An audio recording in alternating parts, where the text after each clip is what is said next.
What's up, ladies and gentlemen? Welcome back to a week-delayed episode of HCS Pro Talk, your weekly Halo esports podcast. This is episode 382 for the week of March 23rd, 2020. Fat!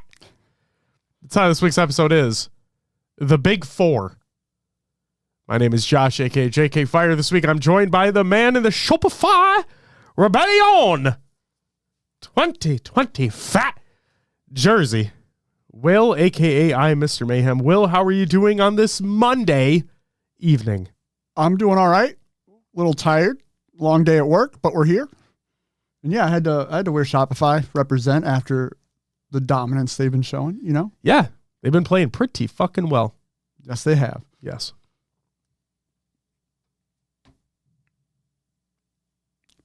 Optic can't buy first. Oh, God, here we go.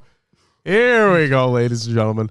All right, Will, before you even ask me, I'm doing all right. I am very tired as well. Again, apologies for the delayed show here. We normally don't take quote-unquote vacations around here, but this is the second time that's ever happened. I was in Canada last week, so we did not have a show last week, but we are back now, and we are here to do the show. I told Will that the woo is going to be the real determination how my voice is, because I got sick basically immediately upon arriving in Canada. And I was sick for a few days. Everyone's fine. I'm fine, but my voice got shot as a result. And Will, you know how you had your cough the last couple weeks? Now I have a cough as well. So I'm going to blame you, as a matter of fact, for telepathically projecting it onto me. Oh, okay. You know what I mean? Yeah, even though, you know. Exactly. You did it through the webcam. Sure. I'm just kidding. All right. But yeah, I have some moves to do here. First up, John with 2020 22-month resub. Blackout with the 16-month resub. Is that 16? 14. No, but below it. They've been subscribed for what, 16 months? Is that what it says? Oh, yeah, 16 months. 16. Yes. Yeah, and then Ashley with the 24-month resub, Sid with the 9-month resub, Riz with the 20-month resub. That's 1, 2, 3, 4 fat subs. That means 5 woos. Fat woos. And here we go. We get to see. Woo! Oh, we're back. Oh, you're good. We're You're back. good. All right, we're back. No worries. We're back. Hawkeye. Fucking continuing their sub. Thank you so much. You get a woo! We're back, baby! It's okay. This means my throat's going to be... I don't... All right, guys. Show's over. We're fucking done. This is it. Oh, man. Wow. I come back. First thing we talk about is my throat. You know?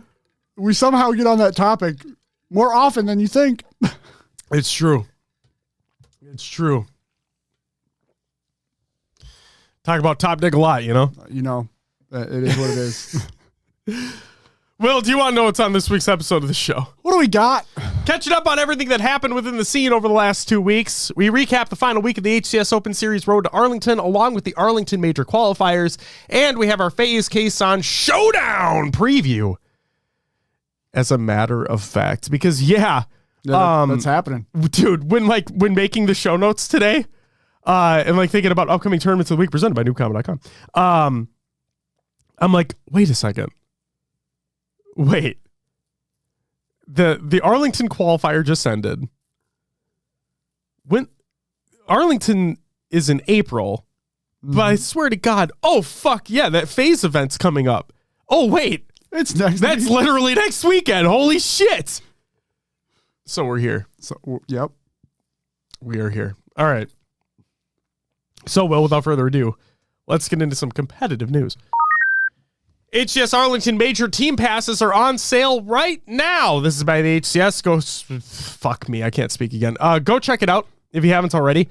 And yeah, if you were planning on competing with a group of friends, if you are a professional team that's going to be competing, make sure to get your team pass figured out if you haven't already. Get all that shit done. Okay? The sooner, the better. Get that shit done. After talking to PD, Passion United is registered, is signed up, has their team pass, is ready to go. So love that. Next up, Will. Fortress neutral bomb got better? This is my Halo support. To address player feedback regarding the difficulty of arming the bomb on the ranked variant of Fortress, the following map changes have been made when playing neutral bomb ranked. The bomb's arming zone has been extended, and an overshield spawn point has been added. So, they have been listening to feedback. Yep. And clearly it sounds like they want to do everything they can before they even think about removing it.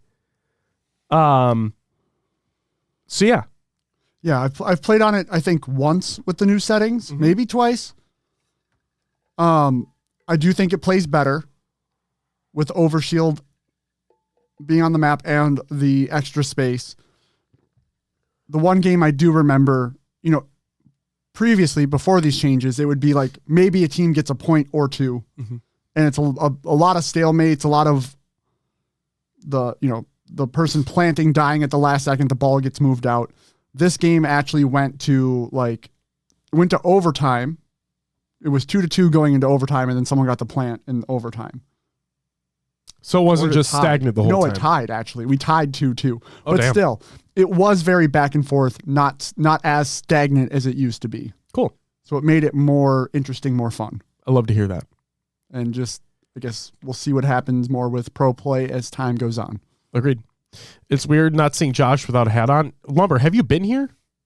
It's been a couple weeks. Yeah, it's been ever since I got my haircut. Yeah. Yeah.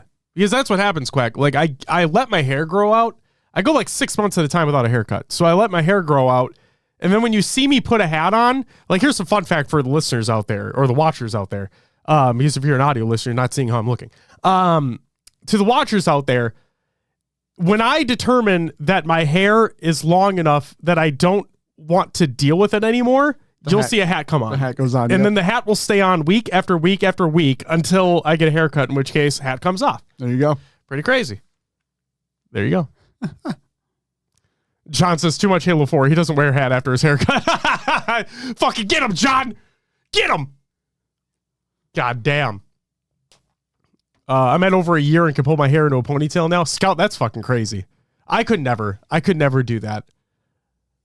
Oh man, I just couldn't. Yo, Daddy with the bit. Daddy? Says the man who loves his hair. I can say Josh has a fantastic cut. Hey, thanks, man. It looks very basic. I appreciate that. I will say, my daughter's haircut, cute as fuck.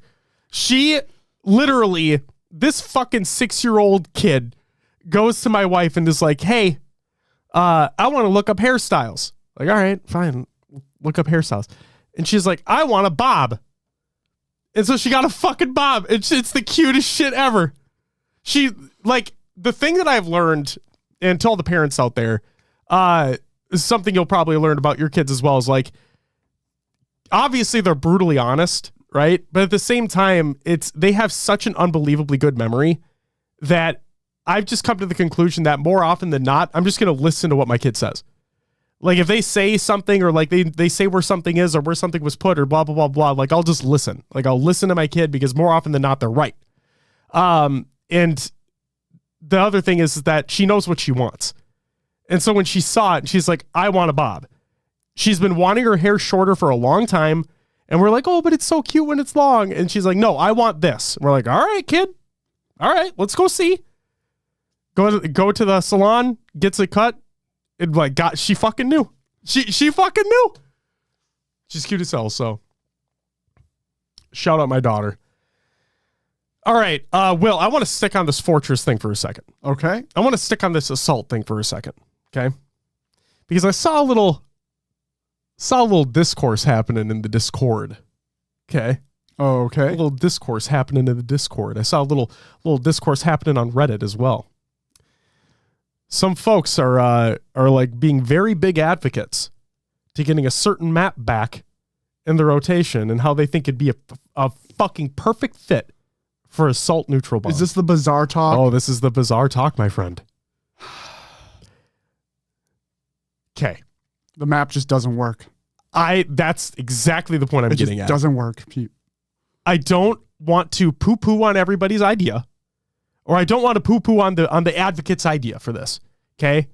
Because Noodle's in the Discord. Fucking, I think Broken Hawk is in there as well. There it is. There's Broken Hawk right now. Like I'm telling you, it's Broken Hawk, it's Noodle, it's Tiberius Audley on Reddit. Like there are some bizarre truthers out there. Okay? Yeah. Haley, thank you for the raid. Thank you very much, Haley. Thank you so much. That's awesome. Shout out Haley, shout out Dark Inside. We're gonna shout out their roster announcement and the additional content creators that they have added in the Rostermania segment of the show. But yes, huge shout out to Haley, huge shout out to Dark Inside. Will is also a member, in case folks did not know that. He has been brought over to the Dark Inside. Get it? Like the dark side, but dark inside. Yeah. Little Star Wars reference. Yeah, fucking Sith Lords, dude. All right. There's the cough. Okay. We have cookies? I want fucking cookies. So, to the bizarre truthers out there, the thing that I keep going back to in my mind is how much work the map would need for it to be anywhere sort of close to being viable. In its current iteration, even with Bandit Evos, like we already know how bad it was with BRs being able to cross map off spawn. We already knew how bad that was. But with Bandit Evos, it's nearly the same shit. And the map hasn't been changed at all. And from the LVT interview with Tashi, I just keep going back to it in my mind. And we shared the clip on this show, as a matter of fact, talking about how, I'm paraphrasing here, but Tashi said that Bizarre it's nowhere near viable. In its current iteration, it's nowhere near viable. Like what? He said that walls would need to be removed, things would need to be added. Yeah. It'd be a brand new map, basically, at that point. Right. So I just, yo, what's up? If it's Louis, Brandon, what's up? If it's tools, get on your fucking main. Just kidding. But yeah, like it would basically have to become a brand new fucking map for it to be viable for the scene. It just doesn't work. It just doesn't fucking work. Yeah. Like it didn't work in, I'm going to get a lot of shit for this, but like, it didn't work in season 1, in my opinion. I thought it shouldn't have been there in the first place. And now I feel like people just have rose tinted glasses for it. Like I have a little rose tinted glasses on for a Catalyst. Oh yeah. I like Catalyst. I just try to remember what map that was for a Back in second. time. I was like, wait a second, Catalyst. But see, at the same time, like I'm not going to sit here and say that Argyle's a good map because I don't like it.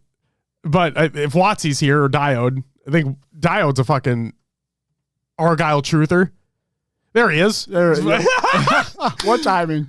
I'm telling you, it's like the Matty Rums thing, remember? Yeah, right. He would just show up. Yeah, just say his name and they show up.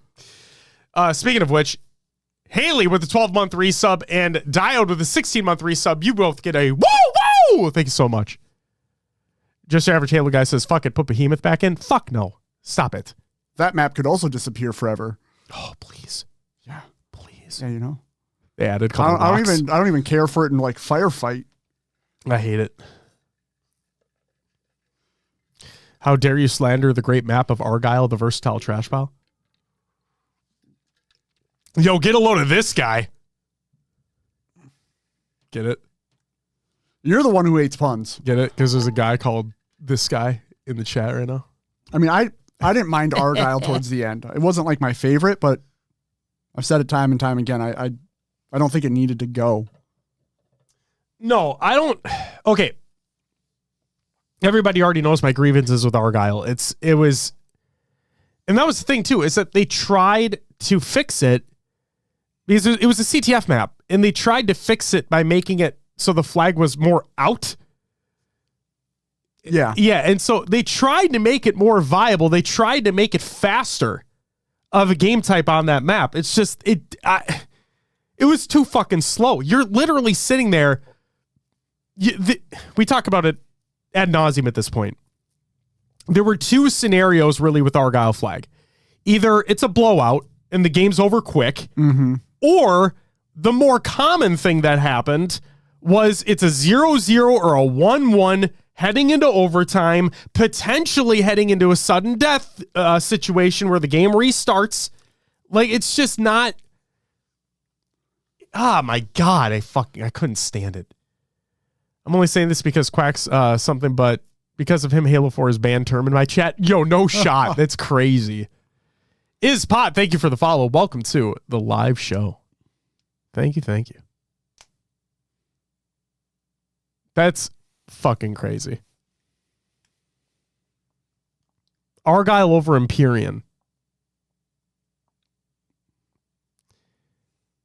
What are your thoughts on that, Will?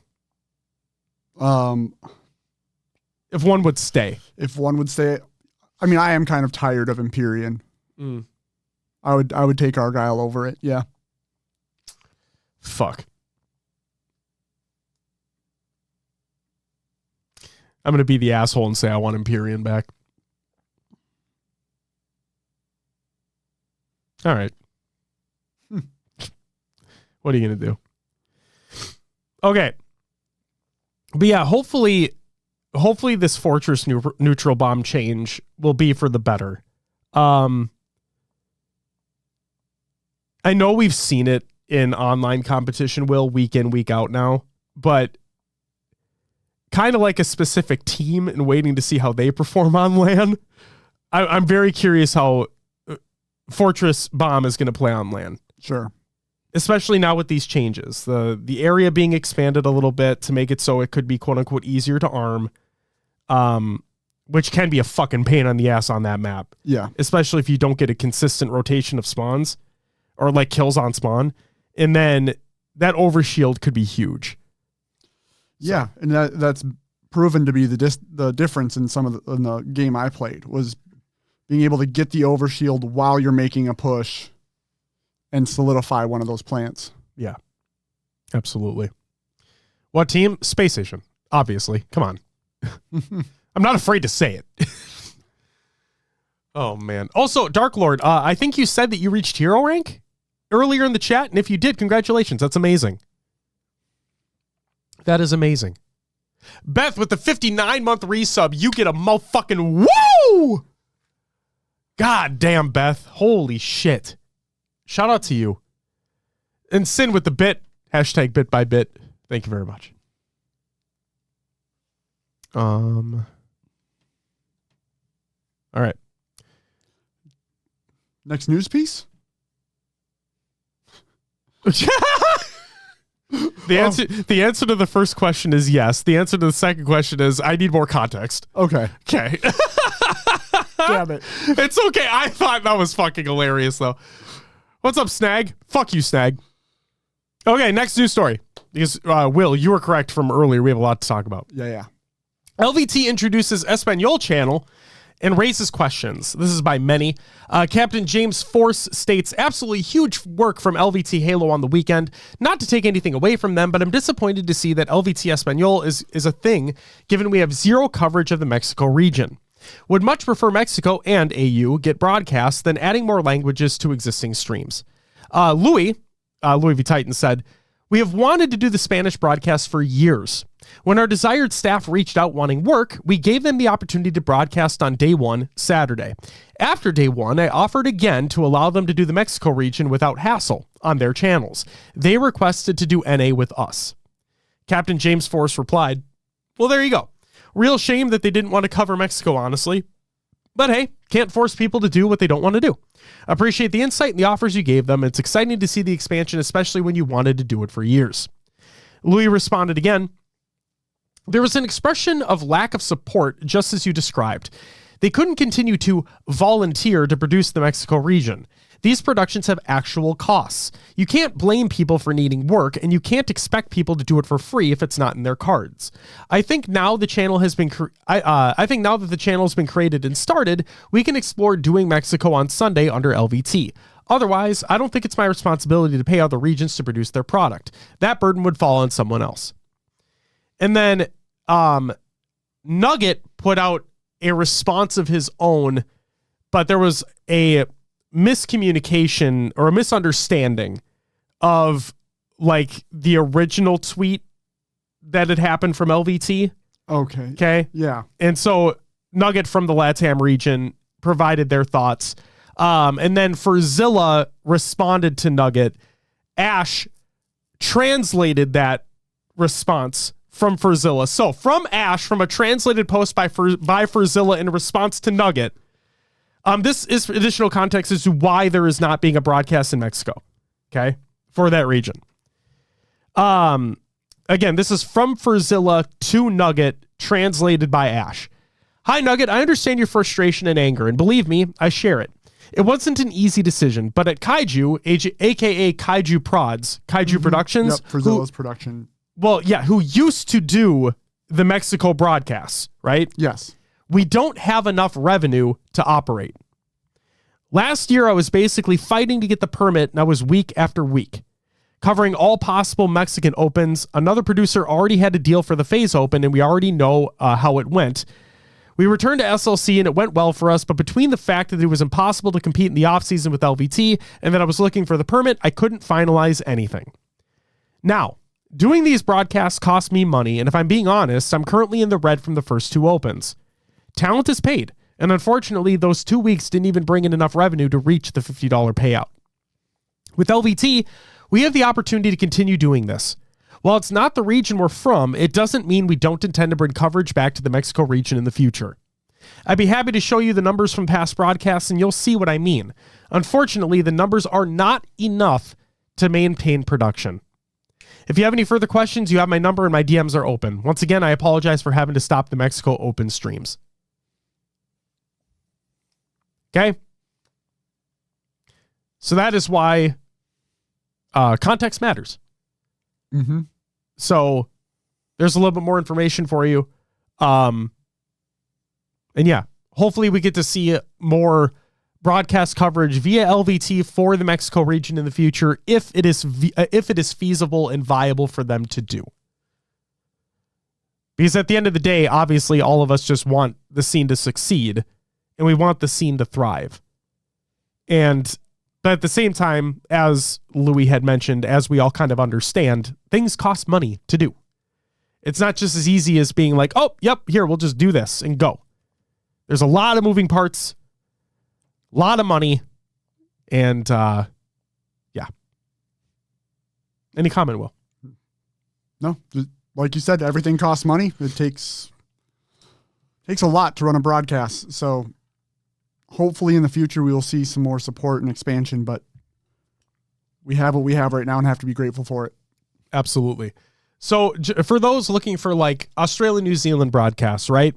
As of right now, to my knowledge, we have the player streams themselves. Like if a player is able to stream from their region, that is the broadcast that you'd be looking for, right? For Mexico, kind of the same deal, right? If there's a Mexican player, LATAM player that is going to be streaming their POV, that'd be the broadcast they'd be looking for. For Europe, specifically the European Halo League, they have a Twitch channel and they are the VODs that I've been including in the show notes week after week. So if you're looking for an EU broadcast, that is something you can look out for. And then obviously on the North American side, for official broadcasts, like during the regular season, online tournaments, you have LVT, lands, you have Halo, and then LVT if they're doing open bracket coverage, and so on and so forth. So there you go. The next news story and the final competitive news story that we have here is Forge Hub tournaments and the judging situation. This is by Timmy Forges. There's a lot, or I should say there was a lot to unpack here.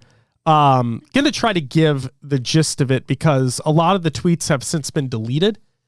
So here we go.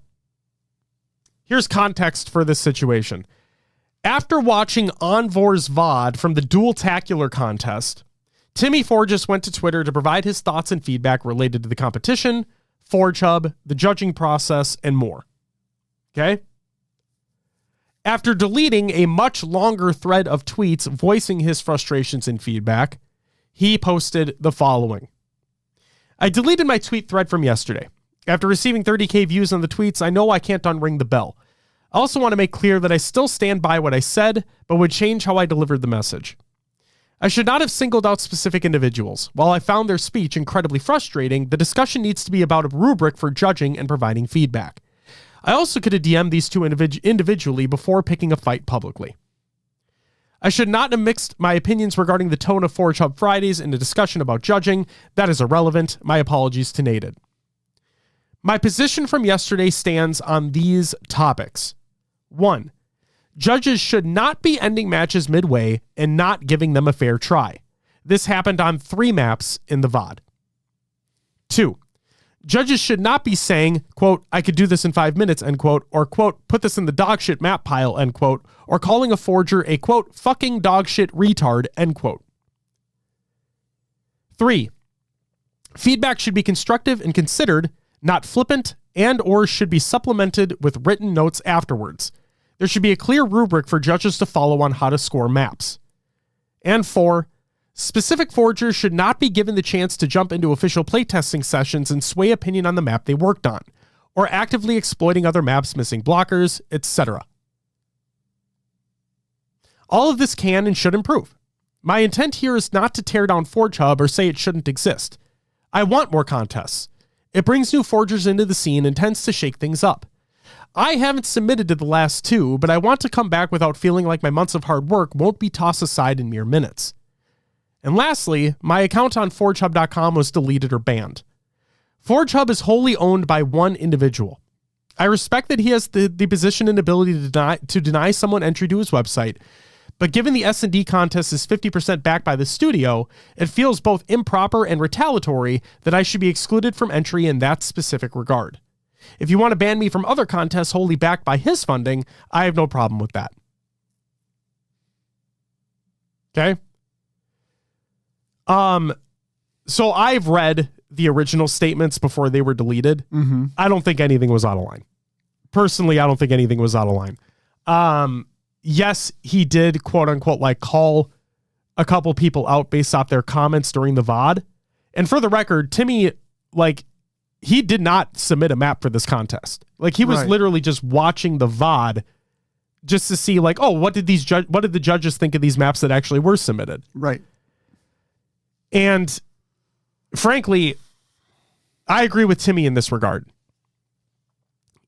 If there isn't already, and I think that's fucking bonkers if there isn't already, then there needs to be an outline and a rubric for things and how they're judged in these competitions.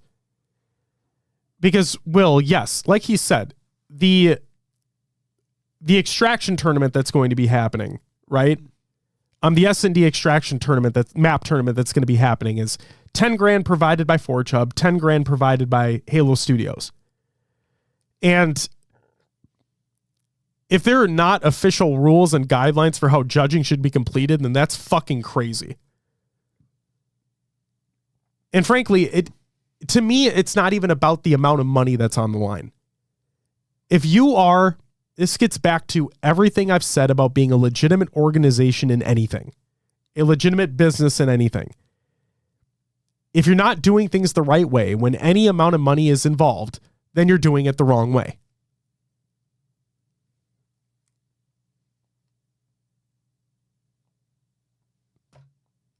That's where I'm at. Yeah, this whole situation, it's a bit tough. I don't like that they are not constructive on these maps. Like,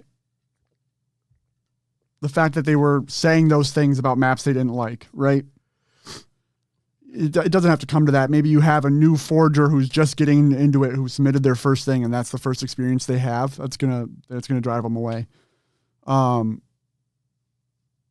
Allowing people to come in who made the map and talk to the judges while playing the map, don't like that either. Like it can create bias. And it's right. You need a rubric. You need something, an outline to go off of for judging, because there could have been a great map in there, but if it's at the wrong point in the rotation, maybe one team gets steamrolled and they're like, screw this map, I don't like it. Could have been a good map, but they just didn't have a good time on it that one game. So, yeah, I think a lot needs to change with that. Agreed. I thought being a judge in anything warrants a level of expectation of professionalism in how you speak. But Celeste hits the nail on the fucking head. That's very fair. That's it. That's literally it right there. Is if you are being a judge for a competition and any sort of money is involved or anything like that, yes, there should be that level of expectation for professionalism from anybody. Like, I will say, like, I'm not, like, I am, how the fuck do I say this? I am at fault for doing things like that specifically. Where, like, we're playing, right? Mm-hmm. We're playing a match-made game. We're playing in 8s. Oh, Solitude's in the rotation. I fucking hate this map. That doesn't help anybody. Like, that helps literally nobody. Oh, I hate Isolation. That map's shit. I hate Epitaph. Like, that's not, I do this consistently, right? Yeah. Like, it's my fault too. I need to be doing a better job. And I know Halo 3 maps are never going to be updated or anything like that, but we talked about interference being added, right? And they've just released Interference 2.0 with kind of like a complete visual overhaul and everything as well. Yeah, there's like snow on the map now, it looks like. Like, not on the map, but there's some visual effects. And then the lighting definitely changed. Yeah, so it's like, I can do a better job. Like, this is me personally reflecting. I can do a better job of conveying my thoughts. And if it is a Forge map, right, then maybe I could figure out, like, oh, I don't like this, but maybe it could do this instead. Maybe this could be changed. And maybe I could even message the Forger about it and be like, hey, have you thought about something like this? Yeah. Like, I'm just fucking Joe Schmo over here. But if they're looking for that feedback, they can get that feedback. Wasn't he angry at the people who weren't actually judging, though? I'm not super familiar with the situation. I'm pretty sure that they were. Otherwise, why the fuck are they in that voice call? Regardless. The fact of the matter is, just getting it back to the competition as a whole and professionalism as a whole. If there is not a rule set and there is not and there's not like the guidelines, the code of conduct, whatever it is, as to what needs to take place to be a judge in this competition and the expectations of being a judge in this competition, then that needs to change. Plain and simple. Yeah. Agreed. There was something from, Tools. You said you missed the discussion around the Spanish stream for LVT. Hold on a second.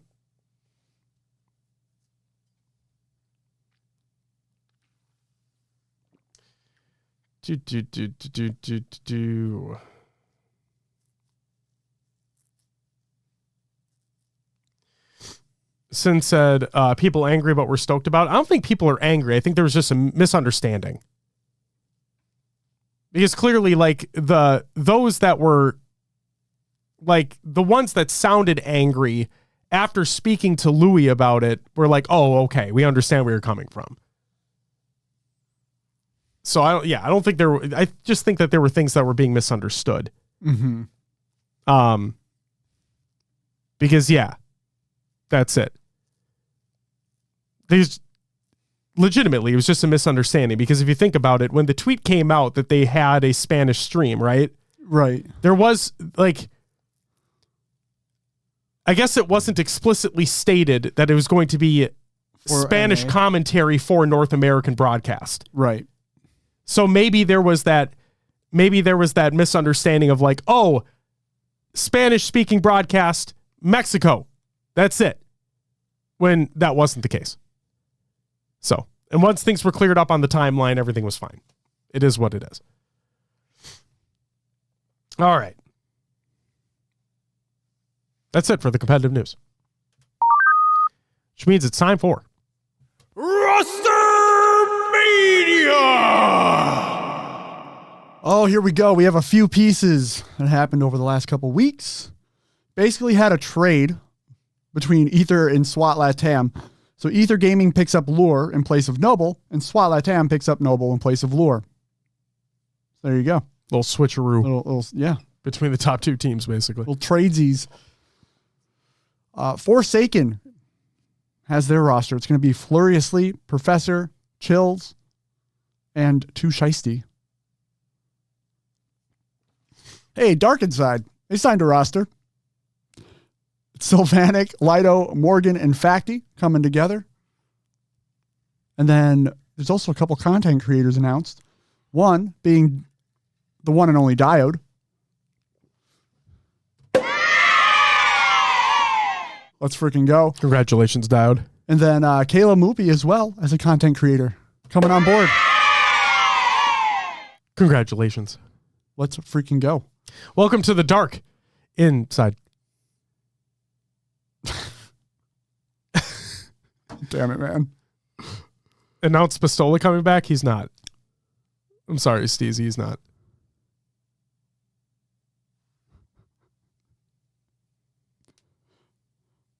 Luminosity signed Thug Nasty as a coach. Shut up, Tyler. God damn it. What is... Oh. He's just here to stoke flames. He's trying to get... Yeah. We know you're having a fake tag play on your team. Thank you for actually saying that too, because like people don't understand the context. Yes. God, he's not coming back. I mean, we'd all want him back and welcome him back, but in a heartbeat. He's done. He's done so. Yes. What's up, Verb? Welcome back. The Tiger's not here. He's not, but it doesn't matter because Verb's here. That's true. Yes. Bit of Optic news if you didn't see or didn't hear about it. I don't know how you didn't, but they've re-signed Lunchbox as a coach. And Lottie made a post here as well regarding the situation from Lottie. I will always be hyped seeing Lunchbox back in whatever form it takes in Halo, and can't wait to see him at the major. But damn, am I disappointed for Tusk. The guy didn't even get to go to a LAN with Optic. They won an online qualifier with him too. Like, you guys really couldn't have done the Kaysan tourney with the dude and given him a shot? I'm sad. Just going to clarify, I'm very happy that Lunch is back. To be honest, I said this at the time. He should have never left Optic, whether that was he left or dropped. What I am saying is, dropping anyone close to LAN, especially the first one, sucks and is sad. That's all. Heart.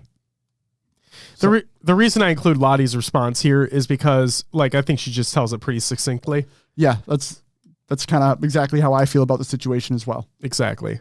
And then also, I'm sorry, I want to give a huge shout out to Thug, like you said, Will, for joining Luminosity as coach. Yeah. Huge pickup for them. He does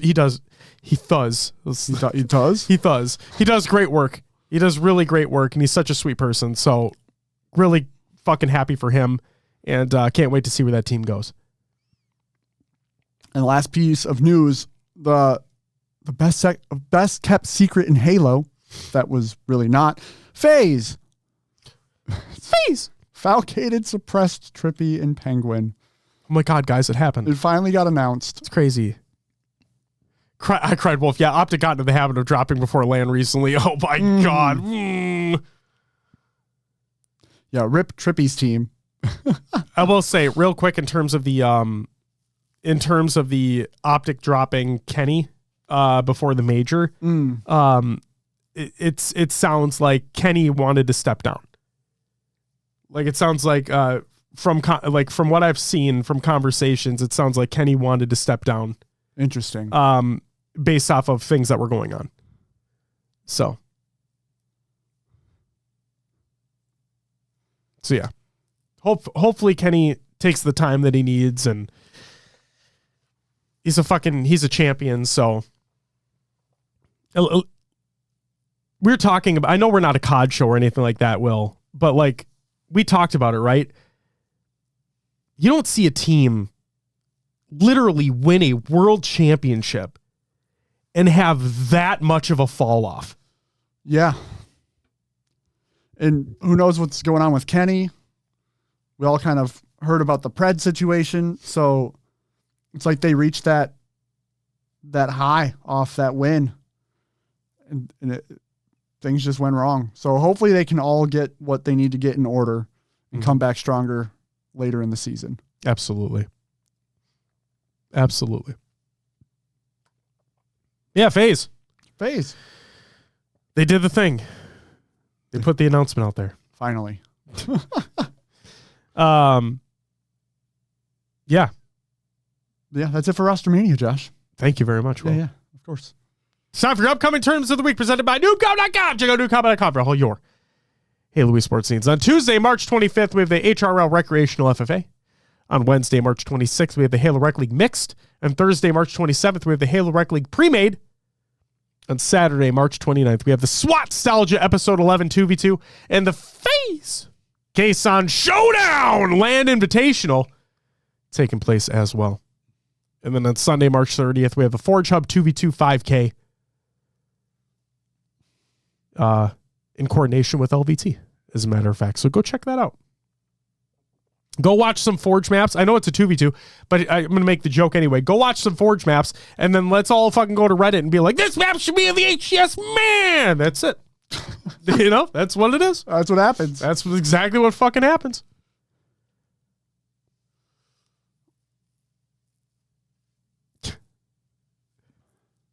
You reading that comment? The answer is yes, no. Jason Brown will hold this team accountable. Here's Verb. Okay. Jason Brown will have them watching film. He'll have them doing the road work and chopping wood. He'll get bound in the best shape of his life. He'll get an MVP out of John. Verb. I'm so happy to have you here. But guillotined should be John. Is that the one? Tools is correct me if I'm wrong. I'm pretty sure I'm right here. Is that the one with the church? Is guillotine the one with the church? France. Yes. Okay, cool. Just making sure. Sounds good, Dad. No, the reason I asked that is because I wouldn't necessarily be opposed to that map being added, especially in an oddball sense. But I'm telling you, that window in that church needs to be opened up. Oh, sure. Needs to be opened up immediately. Like a couple tweaks on that map. Could absolutely see that being a thing. I'm not opposed to it. I'm genuinely not opposed to it. So, that's what I'll say. You leave the John window alone, Josh. No! We're letting fucking air come in. And Jesus. Bullets. And grenades. We're letting them all come in. Fuck. All right. Well, that's it for the upcoming tournaments of the week presented by noobcom.com. Check out noobcom.com for all your Halo esports needs.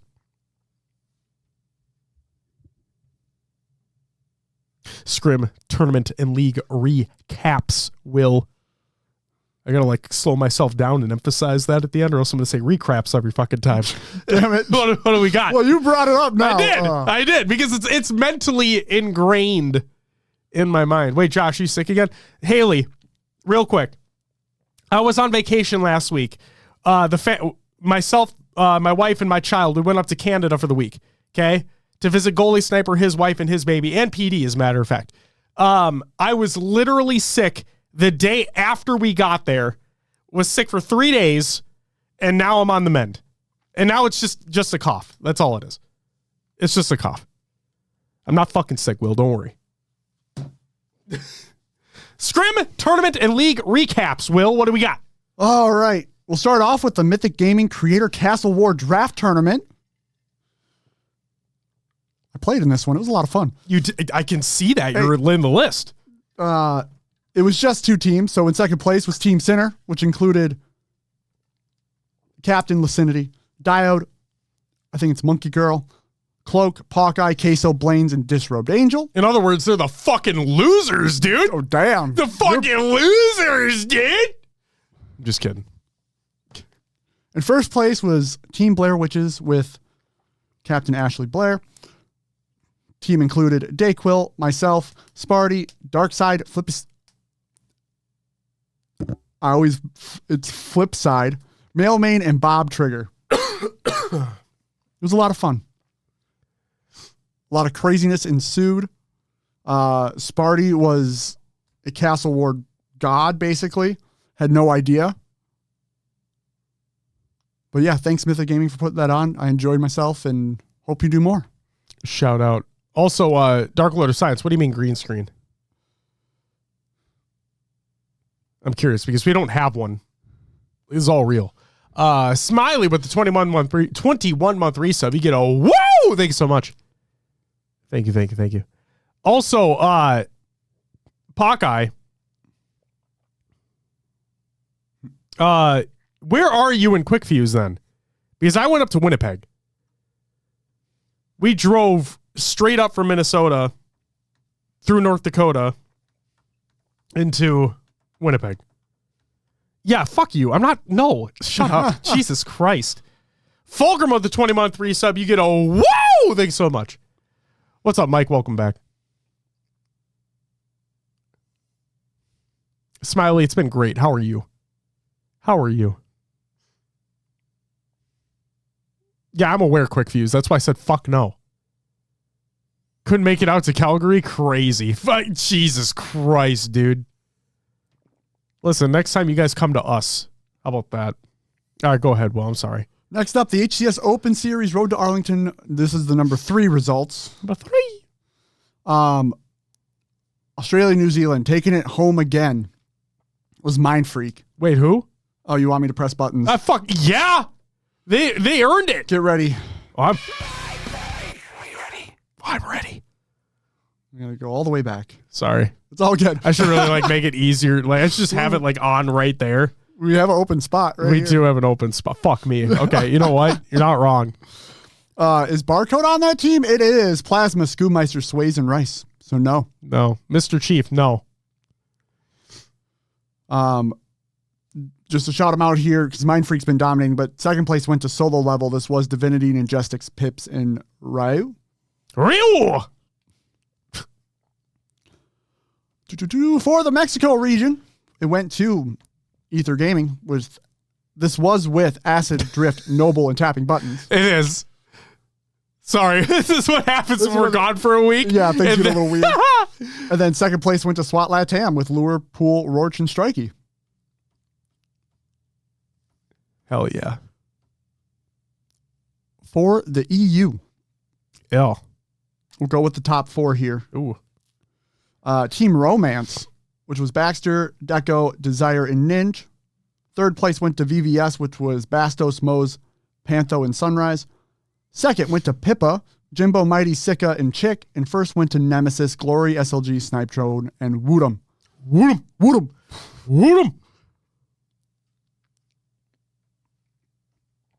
All right. Yes, Ash. Yeah, that's where the confusion is taking place right now. Yeah, the prior week. We'll get into this last week next. Should have done like a breaking news during the middle of the week. We were gone. All right, North America for week 3. Sneaking up into the 4th place was Cloud9, Booba Dooba, Manny, Sab, and Septify. Third place went to Space Station. Second to Optic, again. And first went to Rebellion, Cycle Frosty, Last Shot, and Royal 2. They're going to win the FaZe event. You're just going to be like, fuck. Yeah, they might. They very well might. But it's going to be funny if they don't. Oh my God. I'm sorry. It's like the biggest Optic hater now. Oh, be careful. Now we're going to have all the fucking Optic stands coming at us. No, I don't like the idea of just trying to poach a God squad. I can understand that. It really depends if it all works out or not. At the end of the day. Right. When does Optic play? That's a great question. Where's Optic Gaming? All right. Here is the HCS Open Series Road to Arlington. These are the qualifiers that just happened for Australia, New Zealand. Receiving travel coverage, believe it or not, is a team that you're never going to expect. And it was... I'm ready. Just for you, Josh. Thank you, Will. I appreciate that. Second place was Short Kings, which was Benji, Benno, Lolly, and Slays. Just wanted to call that out. Yes. Congratulations, Mind Freak. earning that travel coverage. As always, basically. Yeah. For the Mexico region, second place went to Chosen Legacy. This was Bullet, Dolan, Magico, and Sepsters. Taking it home and getting the travel coverage was Ether Gaming, Acid, Drift, Lure, and Tapping Buttons. After the roster change happens. The roster change happens, and the SWAT Latam dropped to third. Oh. For EU, again, in second place, it was Pippa, Jimbo, Mighty, Sika, and Chick. And earning pool play is Team Nemesis with Glory, SLG, Snipe Drone, and Woodham.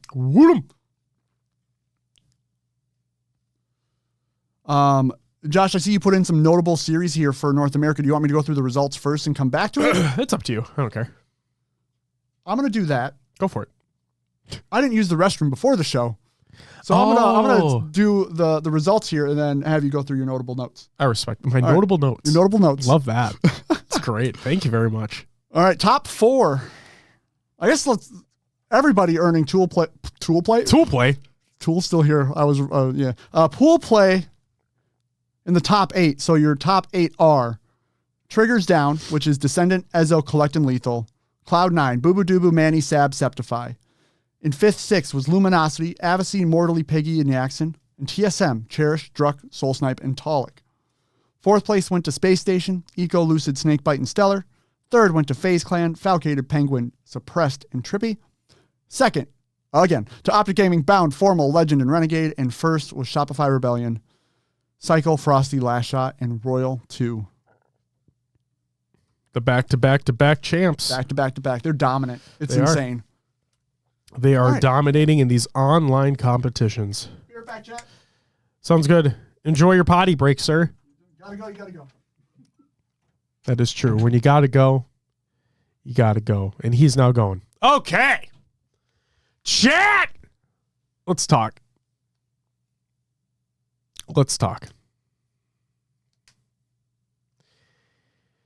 Winners semifinal. Just a couple things I want to bring up. Winners semifinal, FaZe went up against Optic. And I don't know if folks want to call this necessarily like an upset. You could kind of consider it that. At the end of the day, it didn't lead much. It didn't lead to where, the team wanted to go. But FaZe beat them. FaZe beat Optic 3-2 in the winners semifinal, sending Optic to the losers bracket. Game 1, King of the Hill on recharge. There was a clutch hill cap to send the game into overtime and the eventual FaZe win. And then Game 2 was Slayer on streets. There was a phenomenal sneaky camo bait and switch leading into a momentum swing, and then eventually FaZe winning that game as well. It was just, they caught the Optic player incredibly off guard, and they were able to push that advantage through the cafe side of the map, basically keep Renegade sitting in the back of A as much as possible, and then they were able to get the picks needed, push the one, I think it was Legend who was remaining in PD. They push through, they kill Legend. Off screen, Renegade dies. Game's over. Bada bing, bada boom. It was just fucking great. Great fucking game.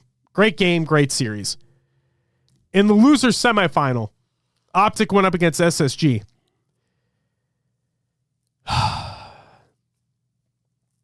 Game 1 was CTF on Origin. My note is...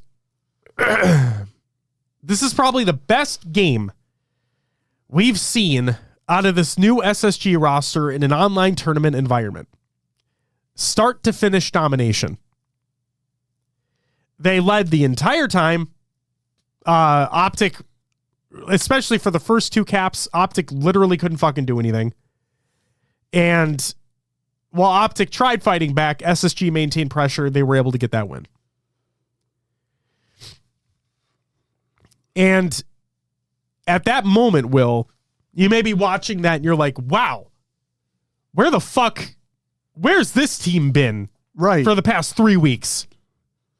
Yeah, they went up 1-0 in that series, and it's like, is it finally happening? Is it clicking? Is it all coming together? And then another thought crept into my head. Is Optic just having like an off day? You know, they lose to FaZe earlier. They're down in losers right now. Yeah. Are they just having like an off Sunday? Possible. Well, nope. They weren't really having an off Sunday because game 2 happened. And game 2 was Slayer on Aquarius. And I include the tweet that LVT put out regarding the Optic comeback. And I also include a clip in the show notes of a camo play that I believe truly broke the camel's back.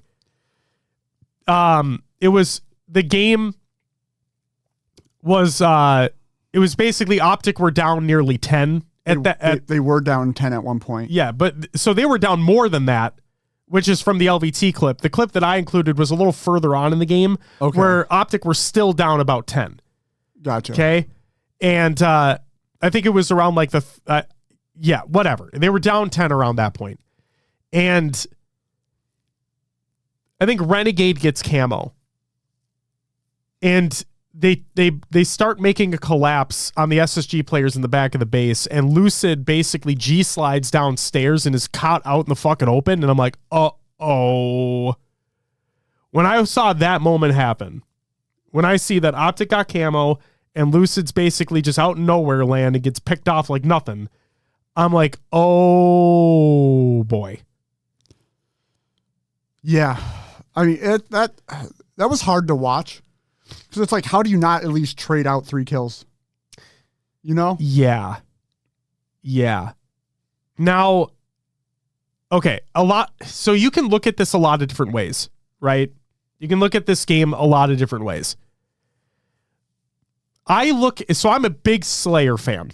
Mm-hmm. I'm a big Slayer fan. I'm a big advocate. Like, people are advocates for Bazaar, for Extraction, whatnot. I'm a big advocate for Slayers in these fucking games. I look at Slayers one of 2 ways, and it's strictly based off of what map you're playing the Slayer on, right? What I mean by that is, depending upon the map that's being played, to me, more so dictates the pace that players are going to play at. Mm-hmm. So when I look at an Aqua Slayer, I look at a faster pace game. Because typically what I see at these top level is that, again, traditionally, a team will get a lead. A team will be applying pressure. They will have them on staggered spawns, and they'll be able to continually rotate around and try to keep that momentum going. Where if you're playing a Street Slayer or maybe a larger map of a Slayer, there's more of an opportunity for things to slow down. Yeah. Right? There's more of an opportunity to maybe get a 1 or 2 kill lead, really slow things down, wait for a player to make a mistake, so on and so forth. Aqua, I feel it's more of a faster paced game. Yes, you have those moments of being stuck in the back of the base and not really being able to do much and then hoping a player makes a mistake. But I really do feel like if you have people on spawn rotations, you're just going. You're keeping that middle map control. You're having people split 2-2 or whatever, and you're just able to go. Yeah. And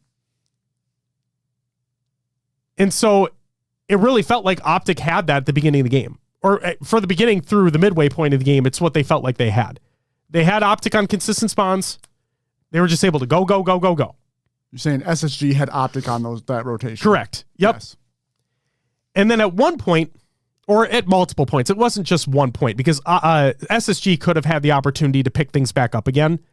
But at multiple points throughout the game, 1-2 people of SSG would go down, and then Optic would start to have a little bit of a comeback.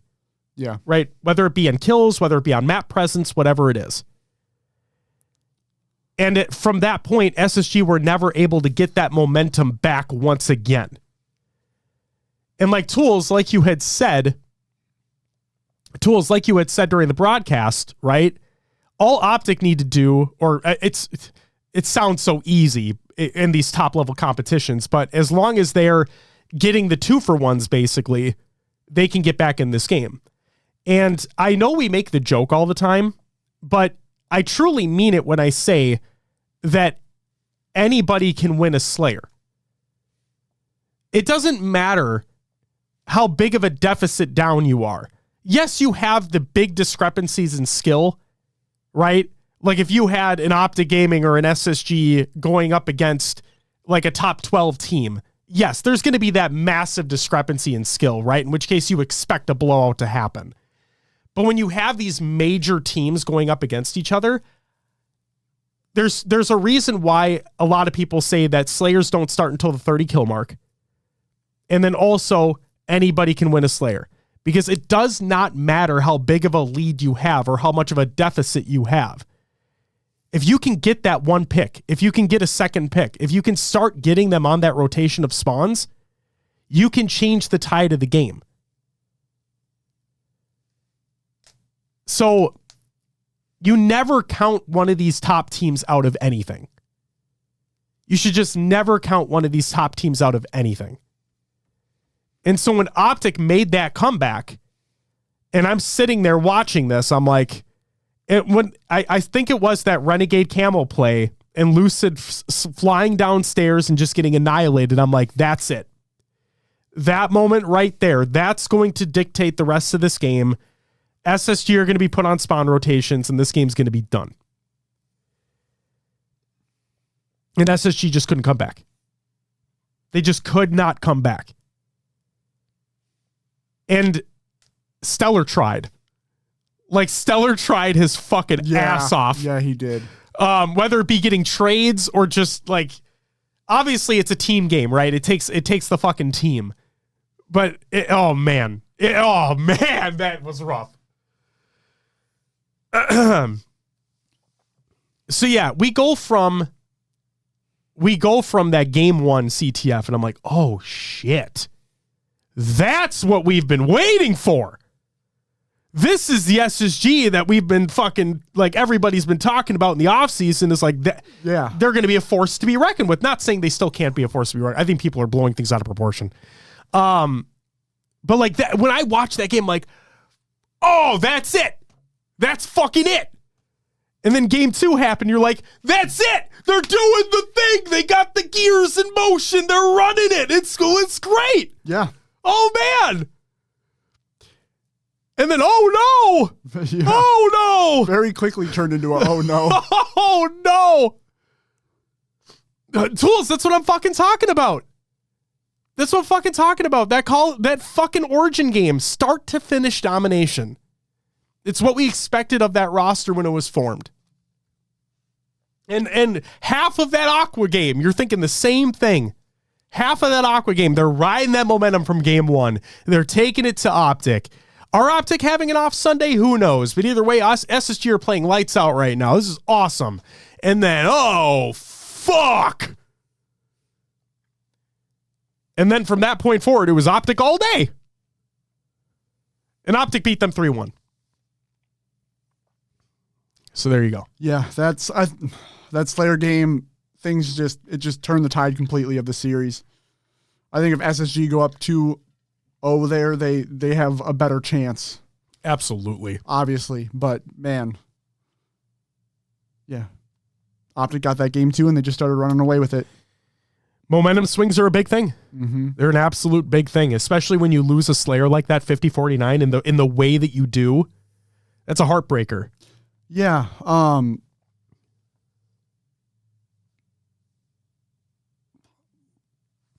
Do I say it? Just being a pro player, you think like GG go next. Like I know it's probably hard to do, but like forget about it, move on to the next game. Because you're still in the series, you know? Yeah. And we've heard, like in multiple documentary series and whatnot, that sometimes it's that easy, but not every time. Yeah. You know? Like, especially, you know, we look back at Worlds 2023, right? FaZe Optic. Yes. And FaZe winning, 8 maps in a row or something like that? At some point, you're like, fucking A. Or we know Optic got second all year last year, but like, them going up against SSG and like in SLC, the talk about like the technical difficulties and that getting to players, and we saw the Lucid tweets come out, right, and all that stuff. And so clearly things get to them. That just sucks. This whole tournament felt so momentum based. It really did. It really did. So yeah, Optic come back. They beat SSG 3-1. SSG are eliminated from the tournament. In losers final, we have a rematch. Optic go up against FaZe. This time, Optic switch things up. They beat FaZe 3-2. The thing I wanted to call out here was game 4, which was CTF on Forbidden. There was a sudden death overtime scenario leading to the FaZe counter to win the game. Yeah, I thought it was over. And they stopped that flag just short. Get the Slays at the right time, was able to grab the flag and go. And forced the game 5. Unfortunately, it didn't go in their favor. Optic was too strong on the Slayer. But sorry. No. When you watch it happen, and you're like, okay, well, they have to OE here and to try to stop this flag. And then they do. And just that thought process that goes in the head of like, okay, you get the Slays, go. And then knowing, just having that thought of like, you have them on spawn. So you like, this is in the bag for you. Yeah. Like that has to be such an amazing feeling to have that grueler of a game, that fucking 15-minute or however long game it was, absolute bloodbath, right? Neck and neck the entire game. And you're Optic and you're like, we fucking got this. They have to overextend. We're going to run this shit. We got it. Just to get stopped at the last fucking moment and then go 3 or 4 dead at the time and then FaZe are just fucking home free. Yeah. In that game. Man, unfortunately, it didn't win the series, but just like that game itself, just having that mental note of like, we got this. This is it for us. Right. And, yeah, like you said, that last flag cap was it was perfect. I mean, just the timing of getting the Optic members down, pulling at the right time, getting the return and going. And then I do, even though FaZe lost here, they broke into the top 3. They took it to Optic a little bit in some moments. And I think this will bode well for them moving forward. Give them a little bit more confidence. Absolutely. What did I just do? What did you just? Oh, you just posted something. It's Control Z. That my bad. It's all good. Anyway, Grand Finals. Optic up against Shopify. Shopify coming from the winner's side of the bracket. Optic coming from the loser's side of the bracket.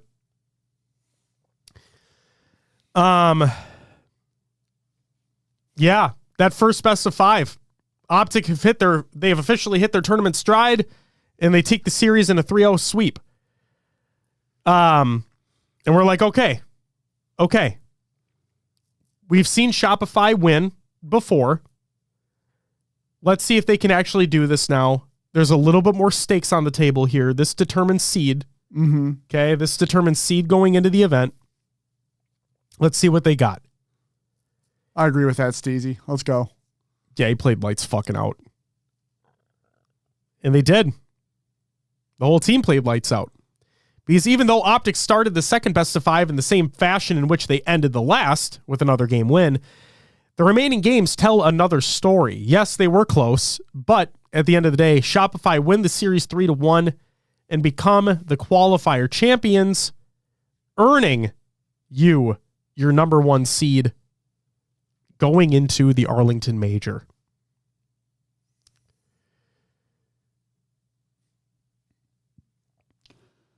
And speaking of seed, should we go through the pools?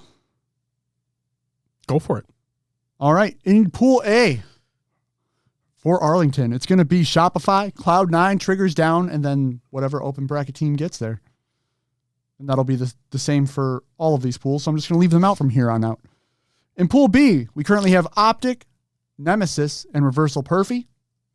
In Pool C, FaZe Clan, TSM, and Pippa.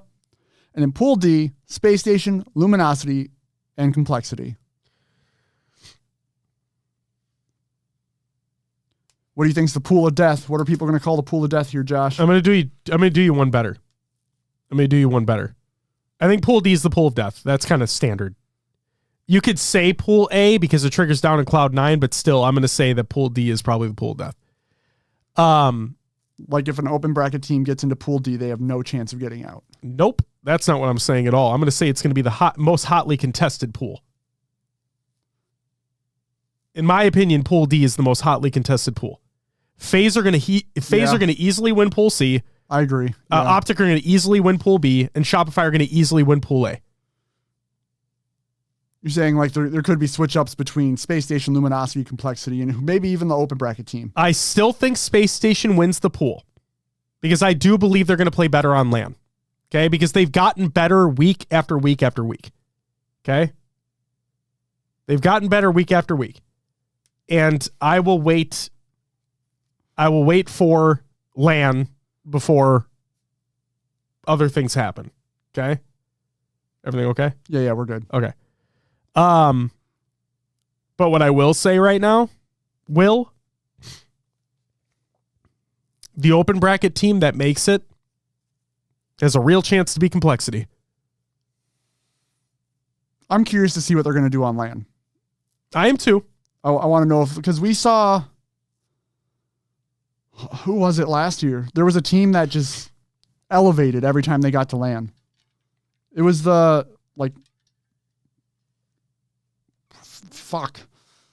region? North America, the Okay. Druck, right? Oh, yeah. Like they didn't do well Pure. in Pure. Yes, they didn't do well in the online stuff, but they got to LAN and they just turned it up. So it's going to be TSM, yeah. We'll see if that happens again. But maybe Complexity's going to be at that level as well. We'll see. Try not to shoot them down so quickly. No, it's just... I'll have to wait and see. They have, again, it's every fucking time. They've done nothing to prove to me specifically. They don't need to prove to me, but like, in my opinion, they've yet to do anything to be like, oh, I can solidify them in this spot. Sure. I'm just not there yet. So that's what I'm curious about. But at the same time, like if Complexity come out swinging, that they could have that chance to take second in the pool too.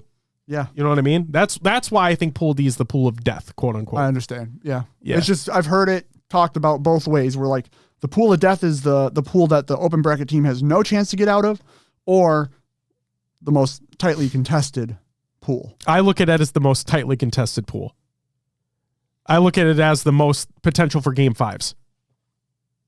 Fair enough. Yeah. Yeah. Yeah. I'll say D as well then. Awesome. Okay. I want to talk about Shopify for a second, Will, Okay. before we move on to our preview of the Kaysan Showdown. So I had mentioned in the little recap there that the second best of 5 in the grand finals told a different story for Shopify. Yeah. Okay. And I know that the roster is different. Okay. The roster is the only Vastly different. Yes, the only remaining person cycle from last year. Yes. But I'm guaranteed it's sitting in the back of Cycle's mind. Sunday. Sunday. That's the thing. I have said here year after year, week after week, tournament after tournament, that online is vastly different than LAN. And I stand by that statement because I think it is unbelievably true, especially given the context of Halo Infinite. With that being said, the reason why the title of this week's episode is The Big Four is because the top 4 teams in the league right now all have tournament winners on them. They all have major winners on them. They all have world championship winners on them. Yeah. All 4 of them. Tools, we had talked previously last year, I forget which episode it was, but last year we had discussed about what makes the big 3 the big 3. And my justification that you had so eloquently stated was at any time one of those three teams can win the event. Because one of those three teams has won an event. That's the exact reason why I truly believe that there are a big four this year. I understand completely that Space Station have not been performing well or performing to the expectation of them, like of themselves, and of the spectators watching at home, us included. I also understand, and I've said previously, and Will, I think we agree on this, is that the now FaZe roster are not a sleeper hit. No, they're there. They are there. They deserve to be there. It's not a sleeper team anymore. They've proven that they can hang. Absolutely. And not only that, but FaZe as well has major winners and a world championship and a world champion on that roster. So I truly believe that they're a big four this year. And the reason I say that is because every one of the top four teams has winners and world champions on the roster.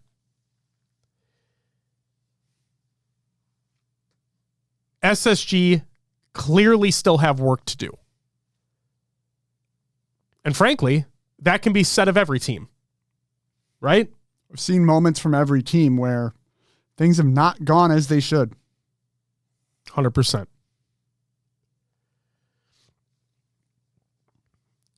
I'm going to be paying very, very close attention, obviously to all the teams, but a little extra special attention to Shopify in Arlington. Will, during our pre-show, during our too early to tell preseason predictions, I believe you and I both had Shopify winning the event. Yeah, we did. And that was based off of the amount of practice that they have been putting in.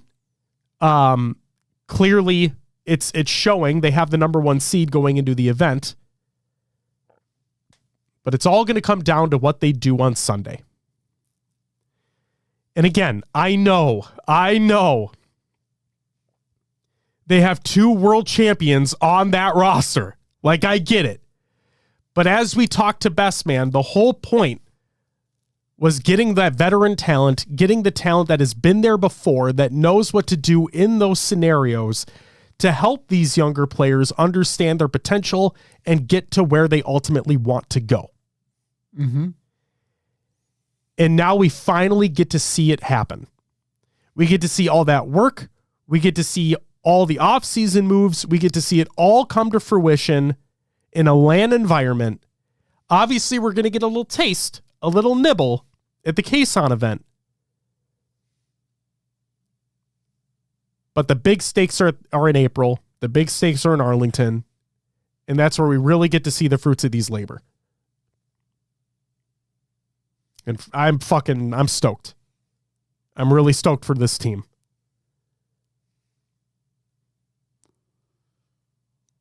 Yeah, Arlington will be the test for them. We have a little pit stop before then, though, with the Kaysan event. It is a LAN environment. Mm-hmm. So the question is, for me, are these it's a $50,000 tournament? Are these teams going to go all out for this? I would assume they would for that prize pool, right? I would hope so, yeah. It's an invitational. We might be able to see what these teams actually have to put on the table here at this LAN event. And it could be very telling. So obviously I'm sorry, I'm really stuffed up. I've said this before. I'm holding my reservations until after Arlington because that's when all the teams are competing, right? You have a lot more. Go ahead. It's a full LAN environment, not just an invitational with 4 teams. Yes. And then Lumber, the Kaysan event is a LAN. It is a LAN, but only 4 teams are invited and it is a 1-day tournament. Okay. No spectators. Correct. No spectators. So speaking of which, let's talk about that Kaysan event. It's time for our topic, the FaZe Kaysan Showdown preview. Here's the event information from Halo Waypoint. This is a single-day invitational LAN event taking place on March 29th with a total prize pool of $50,000. While there will not be a live audience, you can, of course, watch the entire broadcast live on twitch.tv/Kaysan and twitch.tv/Halo, as well as the HCS YouTube channel. Kaysan has hand-selected the teams in attendance, and we couldn't think of a better way to kick off the whole season. The 4 teams will include FaZe, newly announced, Optic Gaming, Shopify Rebellion, and Space Station Gaming. Note, this event does not appear on the HCS roadmap as it is an invite-only tournament with no HCS points awarded. Okay, this is strictly for money. And to give people a taste of what these teams are going to be capable of on LAN, and a little show match of that S&D extraction. That's right.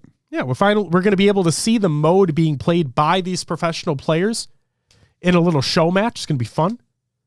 And I'm excited to see that too. I'm excited to see the some of the best players in the world play this mode.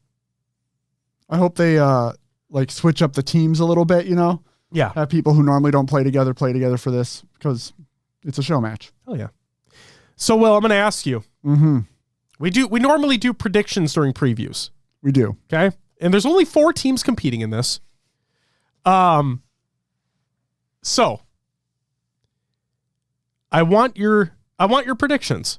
Give me your top 4 because you're only going to give me the top 4 of the FaZe Kaysan Showdown. Oh.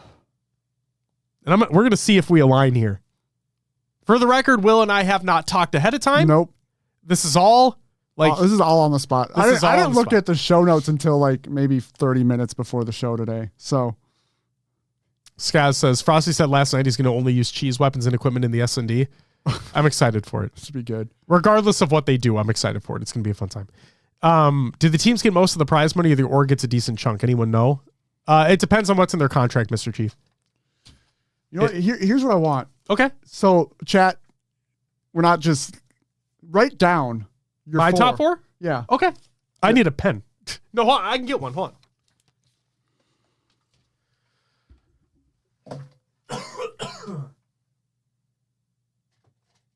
Don't want you guys to think we're cheesing over here. I'm fucking cheesing, dude. All right. No peeking, Will. I'm not peeking. All right, I'm gonna do this too. Oh, you're even hiding the. Just so you really can't fucking see. You know what I mean? I'm gonna be pressing buttons accidentally. I'll go 1, 2, 3, 4. So I'm going first, second, third, fourth. Okay. Okay. Right. I mean, I already got mine written down. So okay. Josh has walls. Okay. All right. Okay. Well, how do you want to do this? I don't know. Well, you just told me to write it down. What do you want me to do? Okay. So 4th place. Okay. 4th place. SSG. Oh, I have FaZe. You have FaZe. Yeah. I think FaZe showed they have a little bit more in the tank going up against Optic twice. I don't doubt it. It's just typically at events you have one team that kind of surprises you. Yeah. The SSG surprises me. Okay. I'm not saying they win, by the way. I'm not saying they win. 3rd, I have FaZe. 3rd, I have SSG. Oh. Yeah, we just haven't swapped. The 2nd, Optic? Yep. First Shopify. All right. Yeah, all right. Yeah. See, there you go. Yeah, I'm not fucking around. See my shitty handwriting. There you go. There you go. See, if you can't even read that, but there you go, chat. You're welcome. Screenshot and enhance. There you go. God damn it.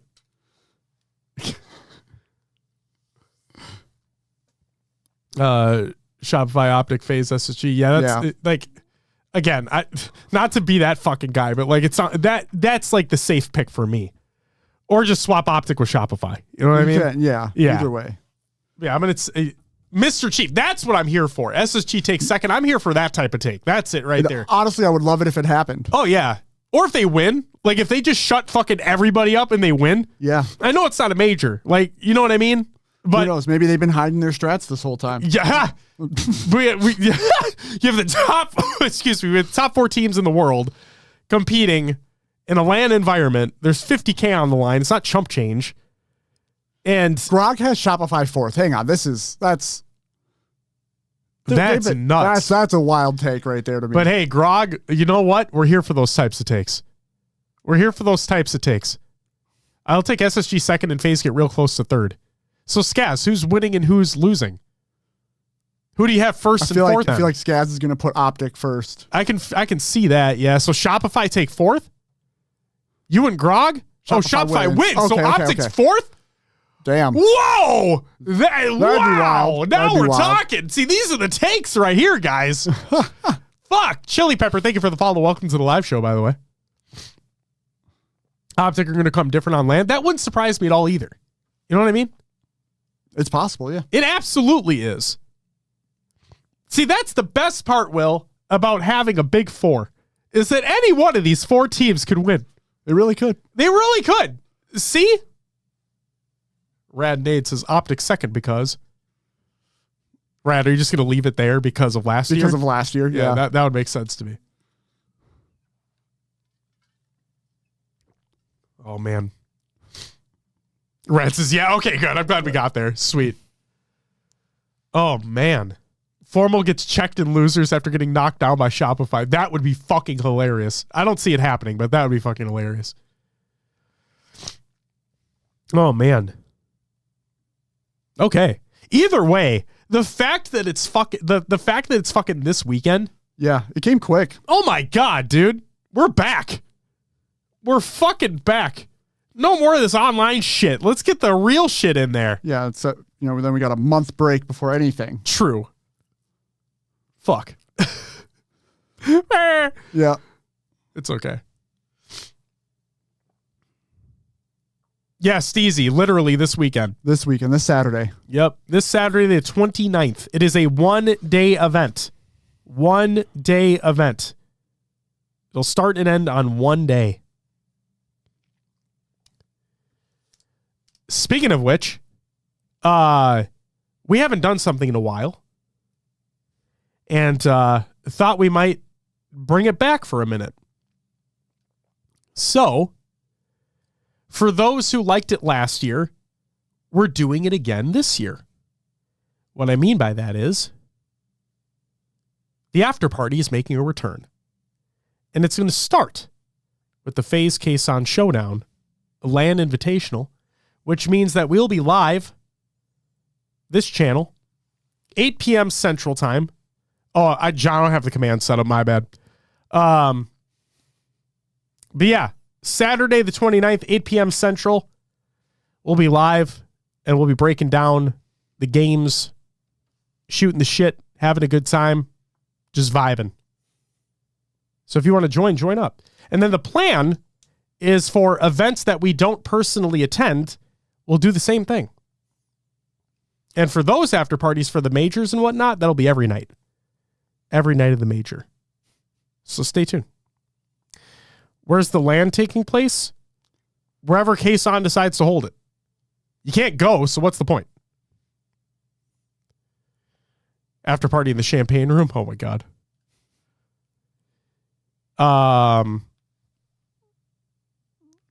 Mr. Chief, that's up to them if they want to do something like that. We don't want to impede. It's a double elimination? I don't know. There's not been a lot of information. Yeah, and for a fucking event that's a weekend away. I would assume with only 4 teams, they do double elim. Nah, it's just single elim. Fuck you. Best of threes. Just done in best of threes, single elim. The show match is one game. Yeah. Oh my god. The event should be LAN style in someone's parents' basement, just saying. Oh, yo. That'd be sick. It'd be hilarious. But no, oh god, Ashadoramite? I apologize if I mispronounced your name. We don't know where it is actually. I don't think it's listed where it actually is. I wonder if they're gonna do it from like the FaZe headquarters or whatever. They say it's in Dallas, Texas. Okay. Yeah, that's all we got. They say it's in Dallas, Texas. That's what the graphic says. Could be anywhere. It could be somebody's random home. Wags, it is being streamed on the Halo channel. And Kaysan and Twitch. Kaysan's Twitch. Yes. Yes.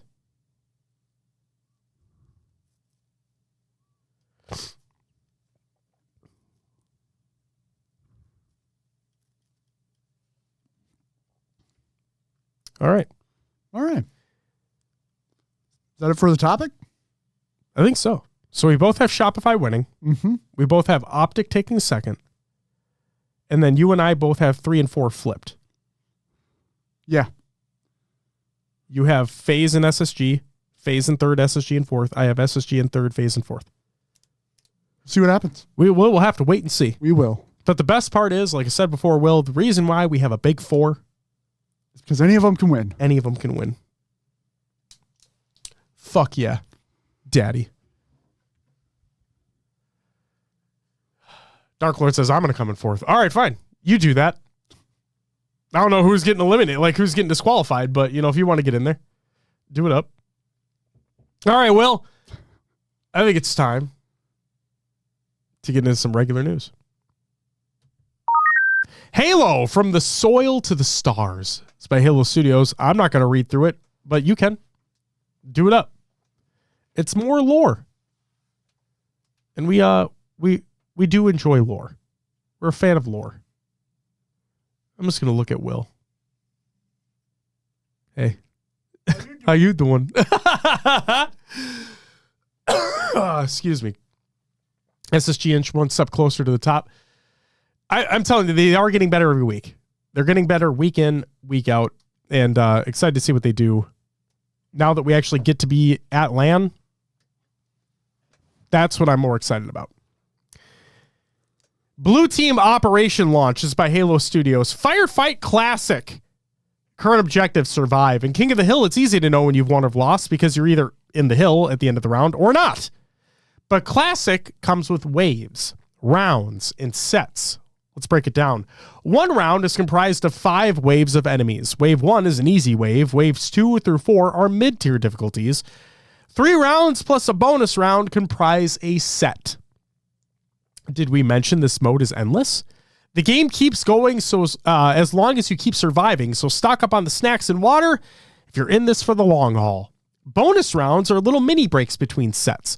All skulls are on, enemies are on easy mode, no lives are lost, and the stakes are low. And speaking of the stakes, let's talk lives. I will survive. At the end of each match, you'll have 7 lives in your team's life pool. These are shared amongst the 4 of you, so if someone is charging forward willy-nilly, you'll quickly find yourself looking at the post-game carnage report. If you play well and stay alive, you'll preserve your life pool for the later, harder rounds. But sometimes, deaths happen. We've all been there. At the end of each set, your team will earn an extra life. Additionally, you'll gain a life for each 1,000 points earned during the bonus round. So if you turn around and find yourself face-to-face with a grunt rushing you with plasma grenades, don't sweat it too much. You can always make it up later. We need to evac.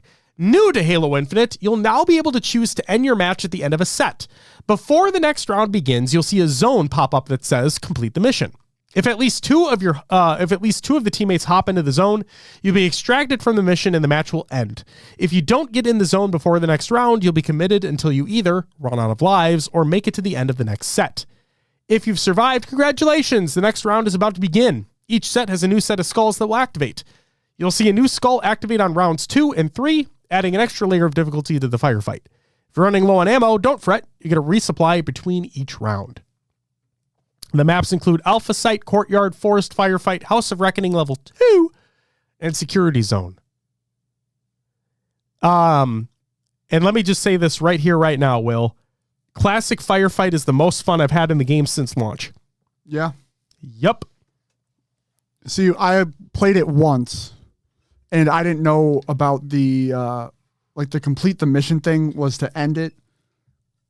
And 2 of the 2 randoms that joined got in that zone and ended it. And I was like, I thought this was endless. So like, this feels pointless. Oh, sure. So I was like, I didn't go back to it because I thought it was just those short 4 rounds. And I'm like, I could spend my time elsewhere. Sure. And you could just do that in King of the Hill Firefight for that matter. Right. You know? Right. But no, it is actually endless as long as people don't get in that zone. And I have only played with a set group. because I'm not playing with randoms. Yeah. Fuck That's that. a good point. But we made it, like, there was one match that we made it very, very far. I'll talk about it in Will's Adventures later. Right. But it is the most fun in the game I've had since launch. It is exactly what I wanted. I'm glad bonus rounds are back.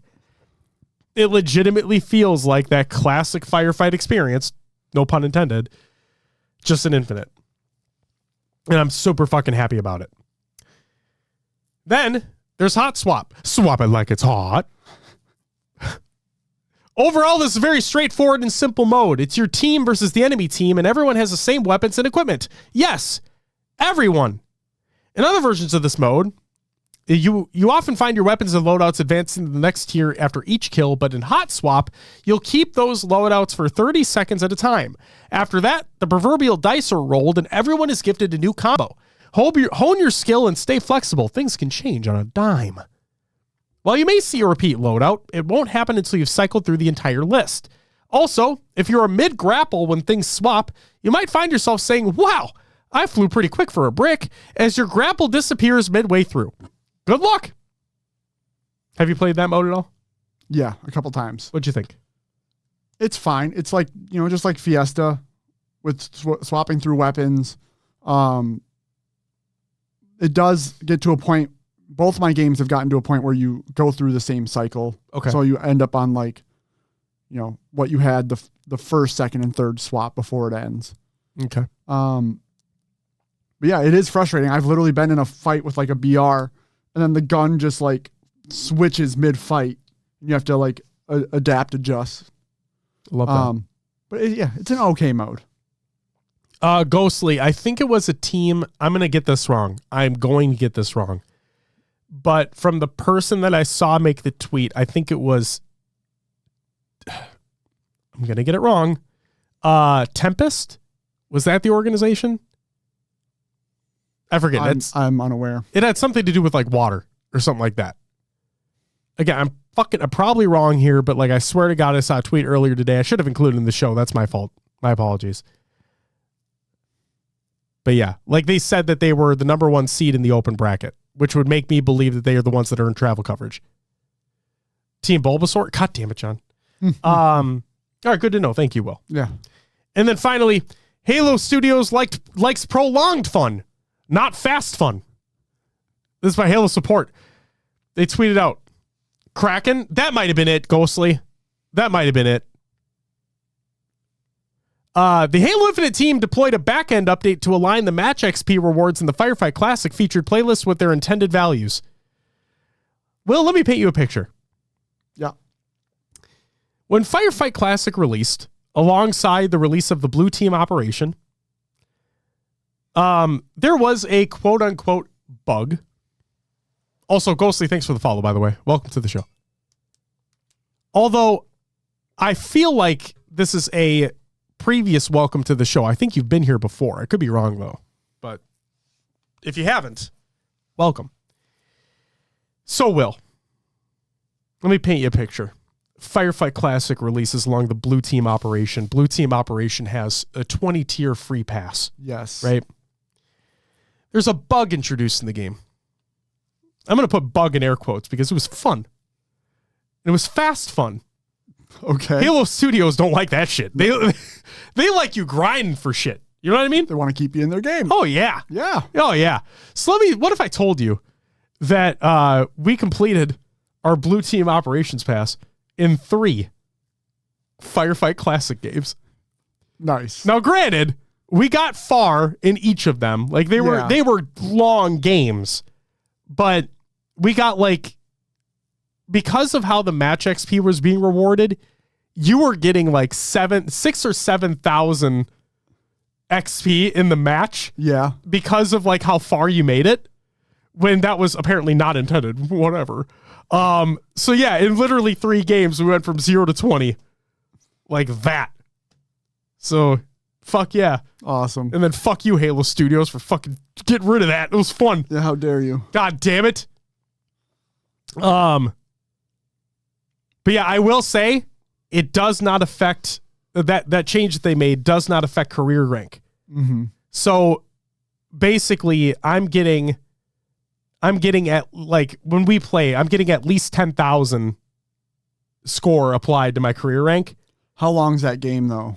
Like 20 minutes? Yeah, something like that. Yeah. It doesn't take that long. Like if you're a firefight goat like myself, it doesn't take very long. You know what I mean?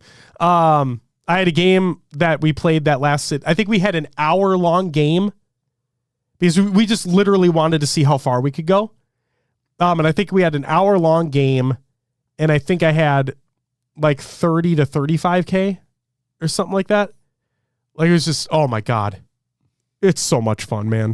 When you get to the really late rounds and just shit just pours out of everywhere, you're like, what the fuck is going on? Yeah. The game's awesome. Game mode's so fucking fun. Holy shit. But yeah, Halo. Halo Studios. They like prolonged fun, not fast fun. That's it for the regular news.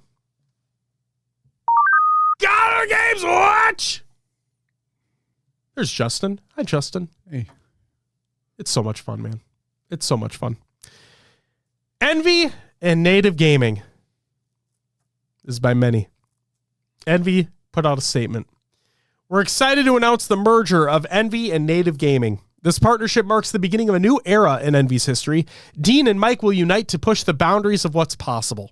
Together, we will elevate esports by blending Envy's championship legacy with Native Gaming's commitment to growth in the indigenous community. By joining forces, we plan on opening new doors for players, fans, and the gaming community worldwide.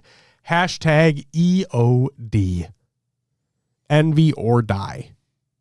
And then from Deranged Native, from Dean himself, he stated, Skaz says, I thought Optic owned Envy or vice versa. That happened, but yes, they have since split. Dean states, wow. To say that I'm now a co-owner of Envy is incredible in itself, but to also say that Envy is now partly indigenous owned is even more amazing. A huge thank you to Hastro for the opportunity and trust to be a part of this journey. I'll be involved in all aspects of operations, and my goal is to help rebuild Envy and take it beyond its former glory. It's no small task, but I'm confident that together we can make this happen. Working with Native Gaming over the past 3 years has been an amazing experience, and I'm excited to say that we're not going anywhere. We'll continue our operations and have some exciting plans in the works. Stay tuned for updates in the coming days. To all the fans we've gained along the way, I hope you continue supporting us now across both organizations. So there you go. And hearing that last sentence of now across both organizations, it sounds like Native Gaming is still going to be Native Gaming, or is this are they actually coming together to just be Envy? I believe that they are coming together to just be Envy.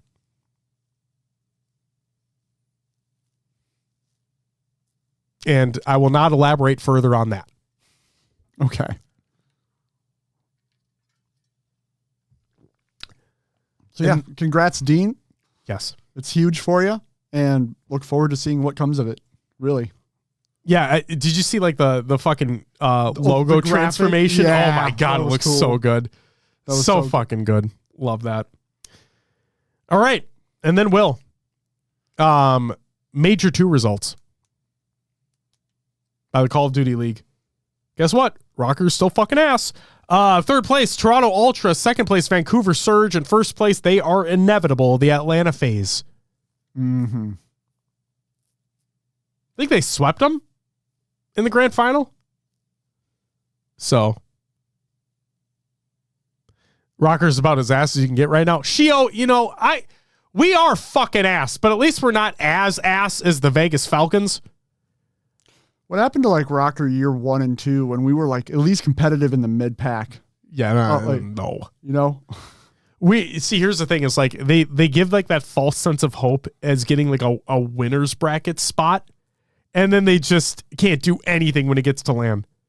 They either get double first rounded or they get first rounded in losers. It's that simple. Got to bring back accuracy. They also should probably bring back Midnight because she was the GM putting those rosters together. Anyway. Mike says, still a Rocker fan, but Pollock's got to go. There's a lot of things that need to happen, man. Co-flag Guillermo, thank you for the follow. Welcome to the live show. There was a single best of 5 the whole event. That's very sad. Team's got to be better. Simple as that. Shout out Neptune, though. Just putting money where the mouth is. Yes, it didn't work out for them in the grand finals, but they made it there. You know? It's glad to see him have some success. Hell yeah. Hell yeah. All right. That's it for Connor Games Watch. Side 4. Will those adventures of the Nailovers other games too? Will what you play last 2 weeks? Obviously, some Halo Infinite. Did the Mythic Gaming Castle Wars, as I talked about earlier in the show. Did the Boomer Playdate, where had like 8 teammates went into BTB, tried to complete some challenges. There was one that was almost impossible, which was get a ninja with a grapple shot. So we kept trying to go for that. Me and Rhythm kept trying to go for it, just never worked out. And then the other one I really wanted to get was a Pineapple Express medal, which is where you're riding in a vehicle and get a grenade kill as you're driving around. Love that. But yeah, I think we got like 9 of the 12 challenges done, which I was pretty proud of. And it was a really good time. Hell yeah. Jumped into some 8s a couple times. Obviously, just trying to keep the skill sharp, playing ranked as well. That's about it for Halo. And then it was my turn to plan a night with me and the girlfriend, and I wanted to play board games, but obviously I had to go virtual. So we both downloaded the Game of Life, the old board game. Love that. And we've been playing Rounds of Life ever since. So hell yeah, jumping on the Game of Life every once in a while. It's crazy. The spinner seems to like to give me 10s when I'm moving and low numbers when you're playing the mini games, which you don't want because you want to collect more cards and get more things and experience what's on the board. Yeah. But I'm just flying through it most of the time, and you know, it's I have no choice over it. It's you click and you spin the wheel and it does its own thing. But yeah, games have been back and forth. We'll see how it all ends up. Yeah, been enjoying the Game of Life again. It's been forever since I played. But yeah, that's pretty much it for me. What about you, Josh? That's a good question. So before going to Canada for the week, we did the play date. Yeah. And I got to give a shout out to Schisma because Schisma reached out. Well, PD reached out to us and he's like, hey, I'm going to have Schisma reach out to you guys about potentially like testing him and his team's BR mode that they're making for Infinite in Forge. I'm like, yeah, it sounds great. So Schisma reached out and I'm like, hey, we typically do a play date or try to do a play date every Friday. I've been very bad at it recently, but yeah, we tried to do a play date every Friday. We'd love to have you on. Love to see if we can get something going with people that join up. He's like, all right, cool. And he's like, yeah, I probably have a few people that can join. We can probably have a good enough lobby then. I'll let you know. Perfect. Well, about 9 p.m., that night rolls around. He reaches out and he's like, hey, you want to do this thing? Fuck yeah. So hops on over to our Discord, brings a few folks over as well. Sparty joins up as well. Nice. Fucking Brandon LVT was there.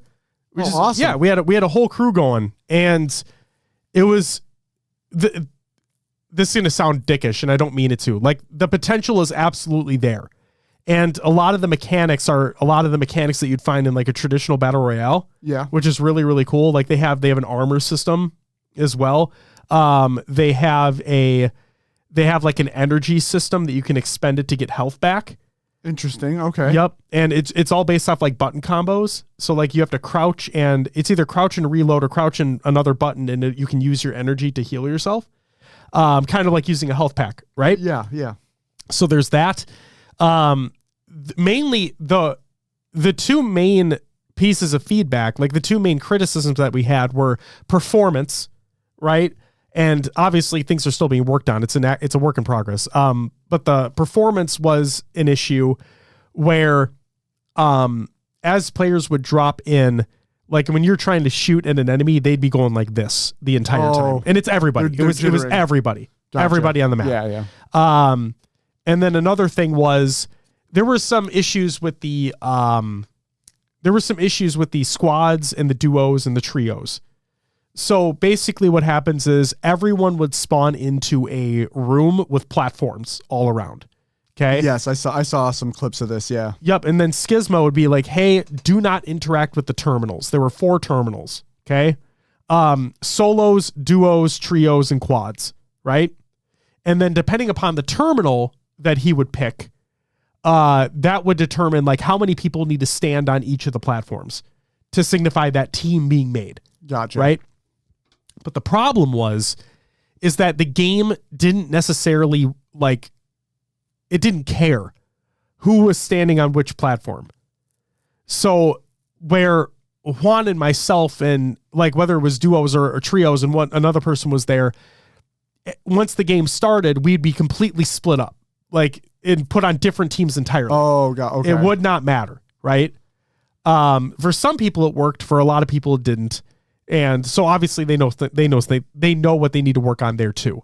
But either way, like even when it wasn't working the way it was supposed to, simply getting into the map, and it was a map where they did the thing where, or I should say, they're doing the thing where they take like landmarks from different Halo maps and kind of put it into one, to make them the locations. And it was really, really cool. And like I said, the potential is there, right? Like where during the play date, we've played like that community BR that was made on those 3 specific maps, right? And it can be fun. It can also be kind of stagnant at times. And sometimes the game is a little fucky and the ring doesn't close in, whatever, right? Right. This one truly feels like that next evolution and truly feels like what a traditional BR would feel like.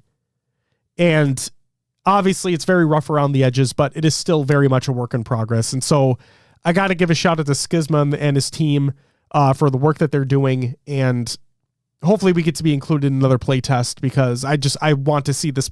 I want to see the progression of this. I think it looks really cool. So there's that. We did that.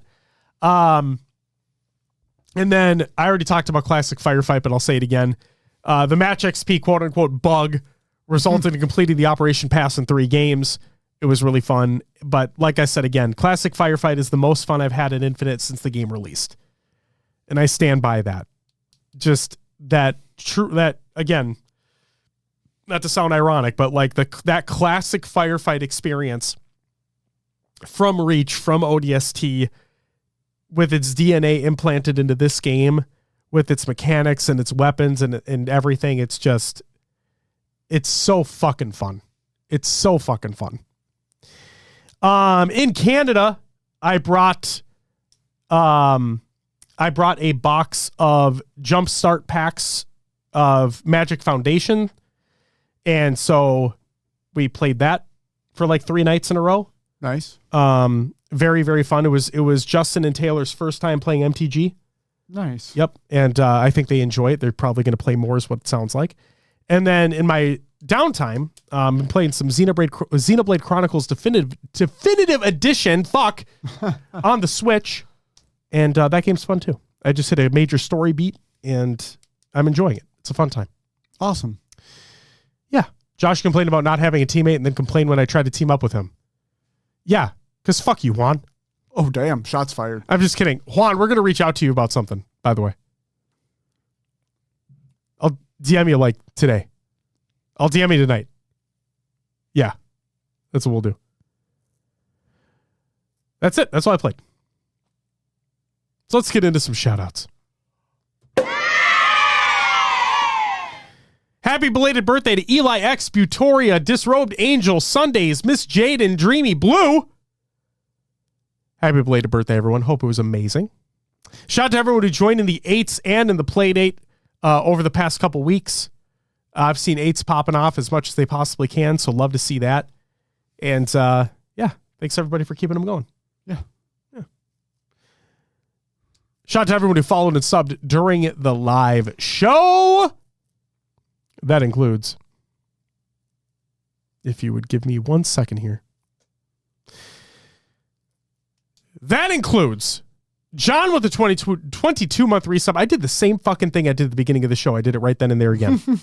John with the 22-month resub. Blackout with the 16-month resub. Ashley with the 24-month resub. Sin with the 9-month resub. Riz with the 20-month resub. Hawkeye with the continuing of a sub. Bubbles with the follow. I missed that. I'm sorry, Bubbles. Thank you for the follow. Welcome to the live show. Daddy with the bit. Daddy with the second bit. Haley with the raid. Haley with the 12-month resub. Dialed with the 16-month resub. Ispot with the follow. Beth with the 59-month resub. Sin with the bit. John with the 30 bits. Smiley with the 21-month resub. Fulcrum with the 20-month resub. Chili Pepper, Ghostly, and Koflag Guillermo with the follows. Thank you all very fucking much. You all get a woo! Greatly appreciated. Quack, I might fucking ban your ass from this chat. Stay tuned, motherfucker. All right. And then shout out to everyone who's a patron at the semi-pro and higher tiers. That includes Unbroken Soul, Hardy, Class, Blackout, Diode, Pancakes, Ashley, Voodoo Man, Rostermania Jr., Snaggle, Raider, Hater, Peanut, Mud, One, Swallow, Dead, Hey, Dead Phantom, Riz, Zarn, High Tech, Redneck, Goalie, Separate, Heavy Rainfall, and Elated our board. Thank you so much for the extra support over on the Patreon. Community creations. I got a few for you here. And it's going to culminate in one of the best videos, one of the best Halo-centric videos you could watch. Okay? Halo memes every day. Reddit.com/r/Halo memes. Go check it out. Community Spotlight for March 20th, 2020. Fat by Halo Studios. Go check that out. The best settings for mouse and keyboard in Halo Infinite. This is by Rice. Go check that video out. HCS Trivia Party for noobs. This is by All in Juan. And this is what that's about. Warp Sonic says, love the Shopify jersey. It's a good one. It is a good one. See, now here's where I'm conflicted, right? Is that, do I replace this one with the 2020 Fat? But this is like a world's exclusive. Right. You know what I mean? Are you going to wear the 2025? See, I shouldn't I? Probably. Just See, leave I'm this one. conflicted. We'll leave this one here. They'll come out with another iteration during the year. Well, I hope so. You hear that, Shopify? Better come out with another fucking version. Better come out with a world's exclusive version so we can get the new one up there. Actually, it's going to be going up there. Top I'm telling you. three. We got the big four now, right? We got the big four, but this one, it's going to be up there. All right. It's going to be up there. I'm telling you right now. But HCS Trivia Party, in celebration of my upcoming birthday, this is by Juan. I'll be hosting a Jeopardy-style trivia game with some modifications with my friends who I went to HCS Salt Lake City with. They'll be competing against each other with questions that will be very basic to us, but will test their limited knowledge and memory of Halo esports. Saturday, April 12th, approximately 8 p.m. Eastern Time. Keyword is approximately. Plan is to hopefully live stream to both Twitch and YouTube. Perhaps more surprises to come. Hell yeah. Very much looking forward to it. Yes. Can't wait. There was a little clip that he posted on Twitter, if I'm not mistaken, in regards to like the volleyball league that he's in. Yeah. With his teammates who he went to SLC with. Yep. And did you see this video? I did. Okay, yeah. So for those who have not seen it, he says double kill, and basically it got to, okay, what's the fourth one? And they couldn't get overkill. Yeah. So these are going to be hopefully very, very easy questions. And I'm very much looking forward to what's going to happen as a result. Moving on, Legacy Arena 2.0. This is by Unique. Go check that out. The maps have been released. They apparently work with both modern and classic mechanics. So go check them out. Tied the Leader live. LVT After Hours is a little podcast that they did after the qualifier. Go check that out as well. Arlington Keychains by Ranger Cali. I included this in the show notes a couple weeks ago, I think, or maybe a week before that, with like the concept that Cali was thinking about. Well, they're made. They're ready to go. If you're going to be attending Arlington, she'll have less than 100 available. Check out the tweet in the Google Doc of the show notes of the show, ! Show notes in chat, or if you're watching on YouTube or your favorite audio service, it's in the description. Go check the tweet out, see what the keychains look like, and go make sure you find Cali, because I've got 2 from last year hanging up here, and they're fucking awesome. So go get your free keychain. Again, less than 100 available. And then finally, if there is one thing that you watch this week, if there is one community creation thing that you watch this week and you have not seen it, and fuck it, if you've already seen it, watch it again. It is Stockholm by Noob Slayer. It is a Halo 3 montage released in the year of our Lord 2025. And it's downright fucking phenomenal. It is Halo 3 MCC. Okay, so it's like obviously 60 FPS and all that. But the clips, this isn't some traditional MLG Pro like montage, right? Where you're getting clips against only pro players and in the 4v4 playlist, whatever it is. This isn't that. This is not that at all. Instead, the only thing I'm going to say about this montage is cross map mongoose splatters on Sandtrap and Valhalla. Cross map mongoose splatters. And the best part is that's not even scraping the fucking surface of what's in this montage. It is beautifully edited. The intro alone, like, Will, something I've talked about for years is where have all the montages gone? Mm-hmm. Like, where have all the highly produced, very well-made montages gone? And we finally, we really fucking got one here. This transports you fucking right back to that time when Halo 3 was at its peak. And like I said, the editing is phenomenally well done. The music choices are great. The clips are amazing. And like literally during a couple of them, actually more than a couple, I literally like sat back in my chair. I was like, holy shit. Huh. And oh man, like the best part is that they kind of feed in some of the voice chat audio, like from when they were trying to get these clips, right? Like during these games. And so you get to hear the surprise on the player's face as well when they get the clip. Be like, oh, I fucking hit it first try. Like that. It's shit like that. And you see the elaborate setup that they have for it. And the fact that sometimes they get it on the first try, like, what the fuck? Yeah. Because insane. you have to rely on the other player to be in the wrong spot at the right time for you. Right? Oh my God. So please, if you have not seen this montage yet, go do yourself a favor and watch it. But if you've already seen it, then fucking watch it again because it's that good. And if you've been waiting for something to kind of transport you back in time, this is it. This really, truly is it. And frankly, I haven't seen a montage edited this well and produced this well in a very, very, very long time. Maybe ever. Maybe ever. It's that good. Rose Breath, thank you for the follow, by the way. Welcome to the live show.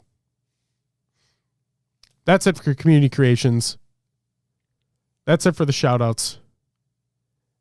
And frankly, that's it for this episode of the show. So, Will, if you do me a favor and plug this show. Of course, as Josh just shouted out, our patrons. We do have a Patreon. Patreon.com/HCS Pro Talk. Go find us there for a little extra content. If you want to support us further or have, you sub on Twitch, maybe you want some other type of content. We do stuff over there, video show, audio show, Q&A every month. Go check it out. As always, you can find us on your favorite podcast services. Search for HCS Pro Talk. We're on iTunes, Podbean, Spotify, and others like Josh's favorite. Pocket Cast. Still not an ad. We have a link tree, ! Link tree in chat, or you can find it on our Twitter. But it sends you everywhere you need to be. Discord, Twitter, Blue Sky, Instagram, Facebook, YouTube, the Twitch channel, TikTok, and even the merch if you're interested. It's all there. Go check it out. And then be sure to check out hcsprotalk.com. It'll actually send you somewhere else called haloevolve.co. Your home for Halo! Oh, I thought you were going to miss it. Oh, no. Make sure to check out the fine folks at Podcast Evolve while you're there. We have a little section on their site where they host us, and they've just been phenomenal. If you're into anything like lore, if you want Halo lore, check out the show Podcast Evolve. They do Mission Debrief, which is Halo missions. They talk about the Paramount Plus TV show if you want to go back and relive that. Oh, God, do we? They have a book club, Build with Blocks, Halo Headlines, Halo Gear Guide. It's all there for your enjoyment. Go check it out. Josh, that's all I got. We actually have something for the next episode at the bottom. What's on the next episode, Josh? We actually do. It is going to be our FaZe Kaysan Showdown post-show. As a matter of fact, next week on Monday, so make sure to be there or be square. And like I said as well, if you are interested in joining us for our first after-party stream of 2025, then please do so. Again, it'll be on Saturday, March 29th at 8 p.m. Central or around there. 8 p.m. Central. Really just depends on when the kid goes to bed. But yeah, we'll break down the event. We'll have some fun. We'll just shoot the shit. It'll be a good time. If you haven't been to an after party stream before, we just hang out, talk about the matches, kind of be more freeform with it. Not really have like the outline that we have with the show. Yeah.